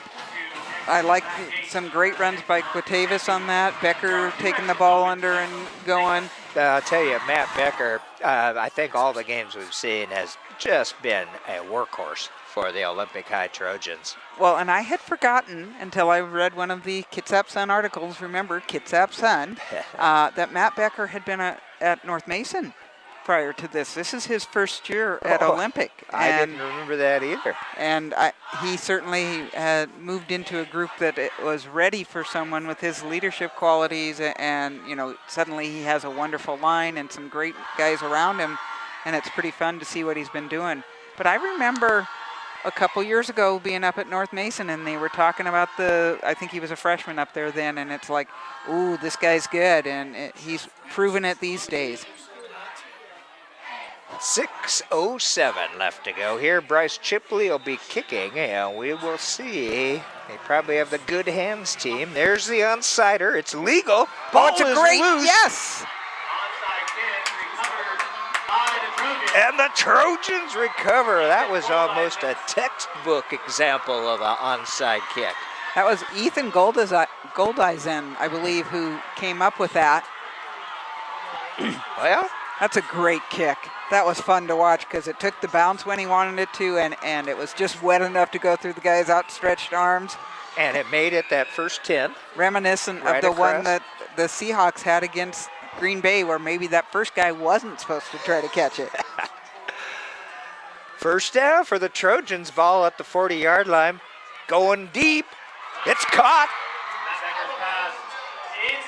Oh, they're going to say he was out of bounds.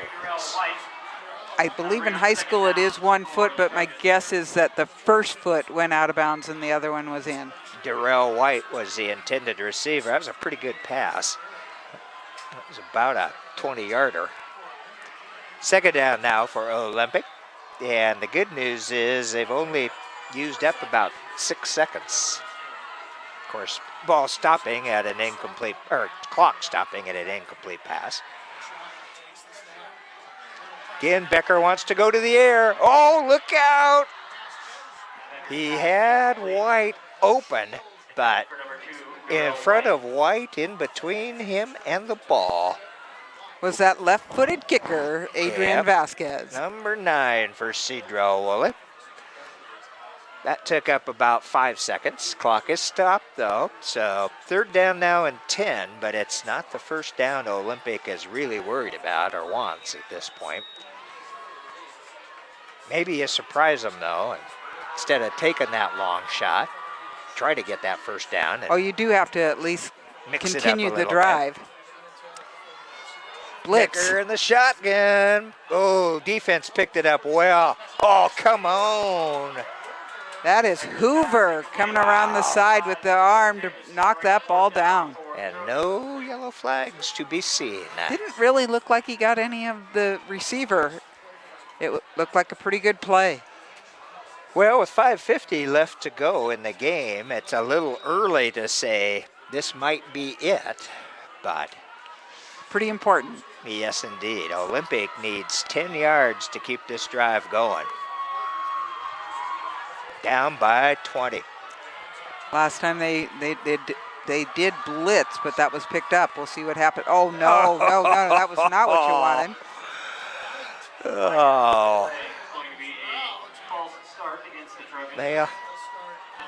Darrell was open. That was It was tough. He saw the defender come towards him, and they Yep. are allowed to do that as long as they don't encroach into the neutral zone. So that's going to move them back 5. 4th down now and 15 instead of 10. And I'm not really sure that's going to be a major difference. But certainly Until they don't get want 14 something like and a that. half. Oh, don't say that.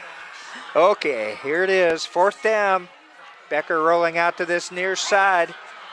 Oh, he fakes a throw, pulls it down. He's to the 40, the 35. Yep. And he does not make the first down. He gets within about 4 yards of it, Kitty. That's a tough one. I know in the booth they're like, throw it, but I don't think he saw anybody, and he had a guy right in front of him. So did his best, picked up probably, he would have had 10 had it been that, but it wasn't. No. They were not at that. You're right, Kitty, that 5-yard penalty. And then what does he have to do? He has to go right back out there on defense in the secondary. As you see at the 2A level, a lot of these guys going both ways. 5:40 left to go, and Sedro-Woolley takes over on their own 35-yard line.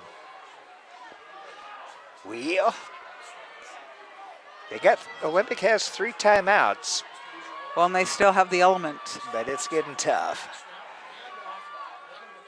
And Sedro-Woolley will pick up about 4 or 5 on that.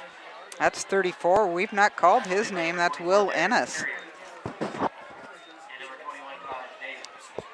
2nd down now. And now the clock is ticking. Coach Katavis not using that timeout yet. 2nd down.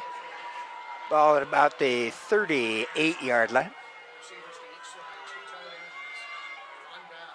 Taking as much time as he can off the play clock. Waiting for the hand to raise, which There he has. it is, 5 seconds. Oh, ball. Ball is on the grass again, or the artificial turf. And the Trojans pick it up. I told you the conditions were on their side. You're right. If the Trojans had been able to take advantage of some of these turnovers, we would have a very tight ball game now in the 4th. I think Man. this Sedro-Woolley team has been so tough on defense. And maybe the offense for Sedro-Woolley is getting a little tired. That could be. They've been out there a lot too. They sure have. 1st down for the Trojans, ball at about the 40. Becker's just going to pull it in, run right up the middle, and just take on that linebacker. Bryson Bartlett bringing him down. That was a beautiful open field tackle. That moves the chains. 4:42 though. The clock will run as soon as the chains are set. Trojans are up to the line, ready to go. Ball boy in and out in a flash there. And Becker looking downfield again. This time brought down behind the line of scrimmage by about a half a yard. Wow. Austin Erickson coming from behind to bring him down. One big guy to do that at 6'1", 225. 2nd down now for the Trojans, but their real nemesis is that clock. With 4 minutes and That brand 9 new seconds stadium left clock. to go. Short drop back. Becker wants to go to the air. He's got White, but it's Sedro-Woolley with another pickoff. White with the tackle. That is gonna about do it, Kitty. I believe so. Chance Whipple coming up with the interception. That ball underthrown, as I'm not sure how open White was. There were still at least one more Woolley man out there.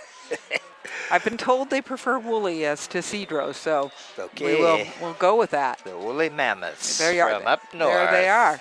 have come down to Silverdale Stadium, and looks like they may be the ones moving on in the state tournament.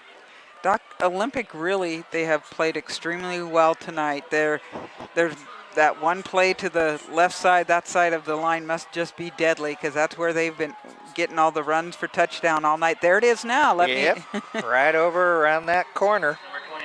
Those guys really tough out there. Olympic causing at least I've counted 4. There may be more fumbles than that, just not able to capitalize like they did last week. I was going to say, unlike last week when they were able to capitalize on every Sentinel fumble and the interceptions, this week they have not been able to do that. They've had the opportunities, but they have not been able to do it. So, bunch of credit to that Sedro-Woolley defense. The Woolley D.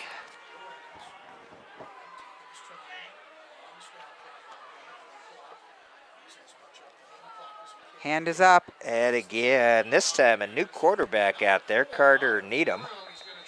And Sedro-Woolley just using the clock. And now Coach Quatavis will call a timeout. 3:13 left to go. Pickup of about maybe a yard on that first one. Well, it's been a fun season, Kitty. And again, thank you for putting it all together for us. Certainly thanks to Spencer for doing a great job on camera this year. And thanks to the Kitsap Sun for making it possible to go live every Friday night, Saturday night in this case. And last week as well. Game of the week, that's right. It was a Saturday nighter last week too. Well, and a special thanks to him for that above and beyond, because when we set up this at the beginning of the year, we're going to do the 10 regular season games, and then let's see what happens as far as playoffs go, because we always know fees suddenly are involved, and just the opportunity to share our undefeated Olympic Trojans with the world. And even though the outcome may not be what they wanted, they should be a really proud group because they have had a superb season. 3:13 left to go, and Sedro-Woolley with second down. Ball on about the 26, 27-yard line. And quarterback keeper, 40 midfield for Carter Needham, takes it into Olympic, and I think that will surely be the nail in the coffin. Well, that looked like some fresh legs out there, didn't it, with Needham? Yeah. And possibly not a totally wet. Well, I don't know how he couldn't have been wet because he's still on the sideline. You're bound to get wet. But and it's pouring. He was brought down by Michael Hayes. Nice tackle by number 13. Yeah, we did mention, the offense for Sedro-Woolley was out there a long time. And they do a lot of running, which means they got to do a lot of blocking. And so maybe those first string guys getting a little winded, but they will be moving on in the state tournament.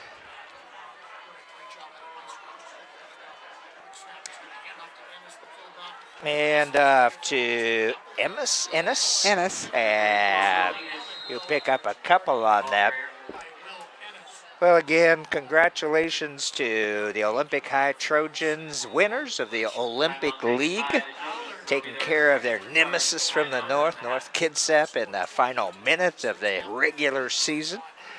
And North Kitsap made it into playoffs, made it to the second week, and we have not heard yet whether or not what that score is as they play River Ridge down at South Sound Stadium. Whoever wins that game will go on to play Archbishop Murphy, who beat Black Hills 28-21. North Kitsap 17-6. Ooh! I don't know if that's a final or not. It is a final, so they're going on. Oh my goodness! Those crazy Vikings are still alive and going. Oh boy. They got kicked out last year in this round against Hawkinson. And Hawkinson again is in the postseason. But North Kitsap moving on. Well, congratulations to them. Winner of this game will play either Liberty or Hawkinson, whoever wins that game. So those guys still out there. Quarterback kept it. Oh, Needham's picking up some yardage to put in the book. Now Needham is a senior. Smart part of that is there is no exchange of that ball. You get it from the center and away you go. And no clock stoppage unless Olympic calls a timeout, which they do. It's the right thing for a coach to do. He has to honor what the effort these boys have put in all year and give them every opportunity to win this. We know it's pretty tough right now, and we're kind of past that, but these guys have worked so hard and should be honored by the people around him. Well, I'm sure the jam-packed Olympic crowd down below us are going to give him a good round of applause here at the end of this ball game. And, you know, we've had some other excellent teams that we just don't have the people and time to cover. Klahowya in cross-country, I believe, or soccer, or both. Yeah, what else? Well, you and I both did a little, you went and took some cutouts of the North Kitsap volleyball team that made it to state. Week before, we had Central Kitsap at districts. So it's been a good fall season for Kitsap schools. Of course, the volleyball tournament ending today. I know State that tournament. the championship was going to be Ellensburg and Burlington Edison, but I do not know who won. But you can check that on the website. Oh, Ball! it's loose again. It may set a record for the number of fumbles by the time we're done tonight, but just not going to be enough. Well, yeah, let's see. Yep, it's Olympic Trojan ball with 2:14 left to go. Now, is this going to go in state stats now? It should, shouldn't it? It should, every bit of it, yeah. We'll have to look at some point in the state stats and see the number of fumbles. That's a good point, Doc, exactly. When we were busy thanking people, we want to make sure we thank Dave Ziesmer and Pat Duncan, who did a couple different games for us this year. Doc and I each took a weekend or so off, and that's kept us fairly fresh. But I certainly enjoy working with you, Doc. We have a lot of fun up here. Great fun, and let's also thank the staff here, Jim Ferrati, the facilities manager. We've been here a lot. We have, and especially the last few weeks. Tony down there on the gate for us, Jim Lamphere down there, and just a great group of folks here at Silverdale Stadium, and we thank them and appreciate their efforts. Pass is complete down to the 35-yard line. That's Ethan Goldeisen doing the best that he can do with that after he's caught it, getting a lot of yards after the catch. And I believe he got out of bounds, so clock will stop. It would stop as they move the chains, but this is a full stoppage. Get a little help on that out of bounds thing. First down, ball at the 35-yard line of the Cubs for the Olympic Trojans. Becker drop back, going to the air, and that one's going to be picked off. Goldeisen was down there. Darrell White was actually open a little short. Again, just an underthrown pass, and... Yep. And again, nice sportsmanship out there. This time it was Will Ennis helping Goldeisen up. Well, we're almost to the 2-minute mark. Seems like these last few minutes have taken a bit of time. And Olympic has had a couple of opportunities picking up some fumbles in that wet ball. And it looks like it's raining harder again. Well, and then you combine them with the interceptions the other way. The Sedro-Woolley guys only had 8 interceptions on the year. Seems like they got that many in this game. They have, I think, 4 or 5, so it's been that kind of day. Oh, coming out to this far side, Carter Needham, the QB, and like you said, smart just to have the QB hang on to it. It certainly takes away some of the possibility of losing it on a handoff. Although we've still seen some of that happen. Nice tackle by Ethan Goldeisen. He's a senior here, 5'7", 145, just plays way beyond that size and has had a really good year. He actually leads the Olympic team with 48 tackles, 2 interceptions, and 2 fumble recoveries. Second down for Sedro-Woolley.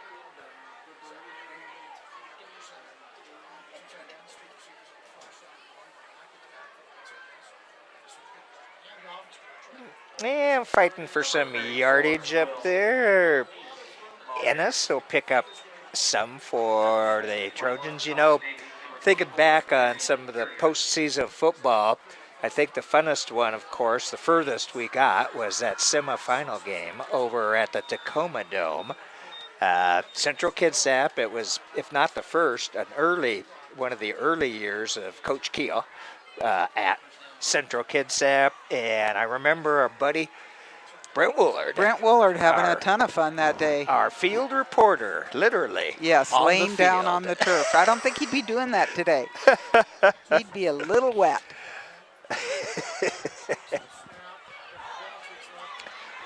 Oh, no. And Needham goes over that left side, moves it out to the 40. And no timeouts left for Olympic. So as soon as those chains are moved, that clock will start. A knee on the ground. I'm not even sure they'll will need to wrap do it the up. knee. Well, If it's that's a true. 25-second They clock. might be able to. It looks like that's what's going to happen. Yep, the clock has started to run. 17 seconds counting, and the Sedro-Woolley Cubs are going to move on in the state championship tournament with a 34-14 win over our Olympic High Trojans. But what a great season for Coach Quatavis and his staff, and certainly this Olympic High football team. And, you know, it's been a while since we've had top quality football teams here like Olympic and North. They both were. They both take on some of those other tough teams like WF West and Black Hills, and they've developed this, but so that they are ready for the tougher competition. And they truly were playing this team pretty evenly, but Sedro-Woolley in that line of theirs, they open up some holes for a bevy of running backs. I tell you, congratulations to this team. It's going to be fun to see what they will do, but we only saw like 4 passes, and they didn't need anything beyond that. And it was Olympic High leading the first half. It was. 7-6. Let's end it. If they could have ended it at halftime, we'd have some happy guys going home. Yeah. Well, again, congratulations to Olympic. Certainly congratulations to North Kitsap. North Kitsap volleyball making it to the state championship tournament once again. And Central Kitsap volleyball having a good season, making it to the districts. They did. Had their setter, Chechi, not been hurt, I think there would have been a different outcome, and they would have made that state tournament. And I don't, like I said, I'm not sure. I don't have it in front of me, but I know some of the other teams like Plahalia and Kingston have made Central it in. Kitsap girls soccer. They're That still was in it. That's okay. right. The girls soccer teams playing in the fall, and cross country in the fall. So congratulations. It's been great fun this fall, starting September 5. Yeah. That's and where we started. Seems like just a few guess, years Doc, ago. next, what do we have? We got basketball. And it's indoors. Yes. Yay. So we won't have to worry about the rain. Well, happy to have you with us. Once again, thanks to the kidsapsun.com/GOTW for making this contest live. In fact, doing a game of the week every Friday night. We certainly appreciate that, and I know you fans do. And we have our record number of hits on that Capital Central Kitsap football game. 2,700 people tuning in on the internet to On the watch big that. hits, yeah. So, all righty. Well, thanks to Spencer Anderson for about the millionth time. He does a great job, and you can tell that when you and I get on the camera. Yeah, that's Spencer too gets true. to do a little talking. Kitty Campagna, the producer for the high school sports, and the other voice on the microphone for most of this season. Dave Ziesmer and Pat Duncan stepping in to help call a couple of games. And I'm the doctor, Doc Parr for West Sound TV, saying stay tuned. We will see you soon.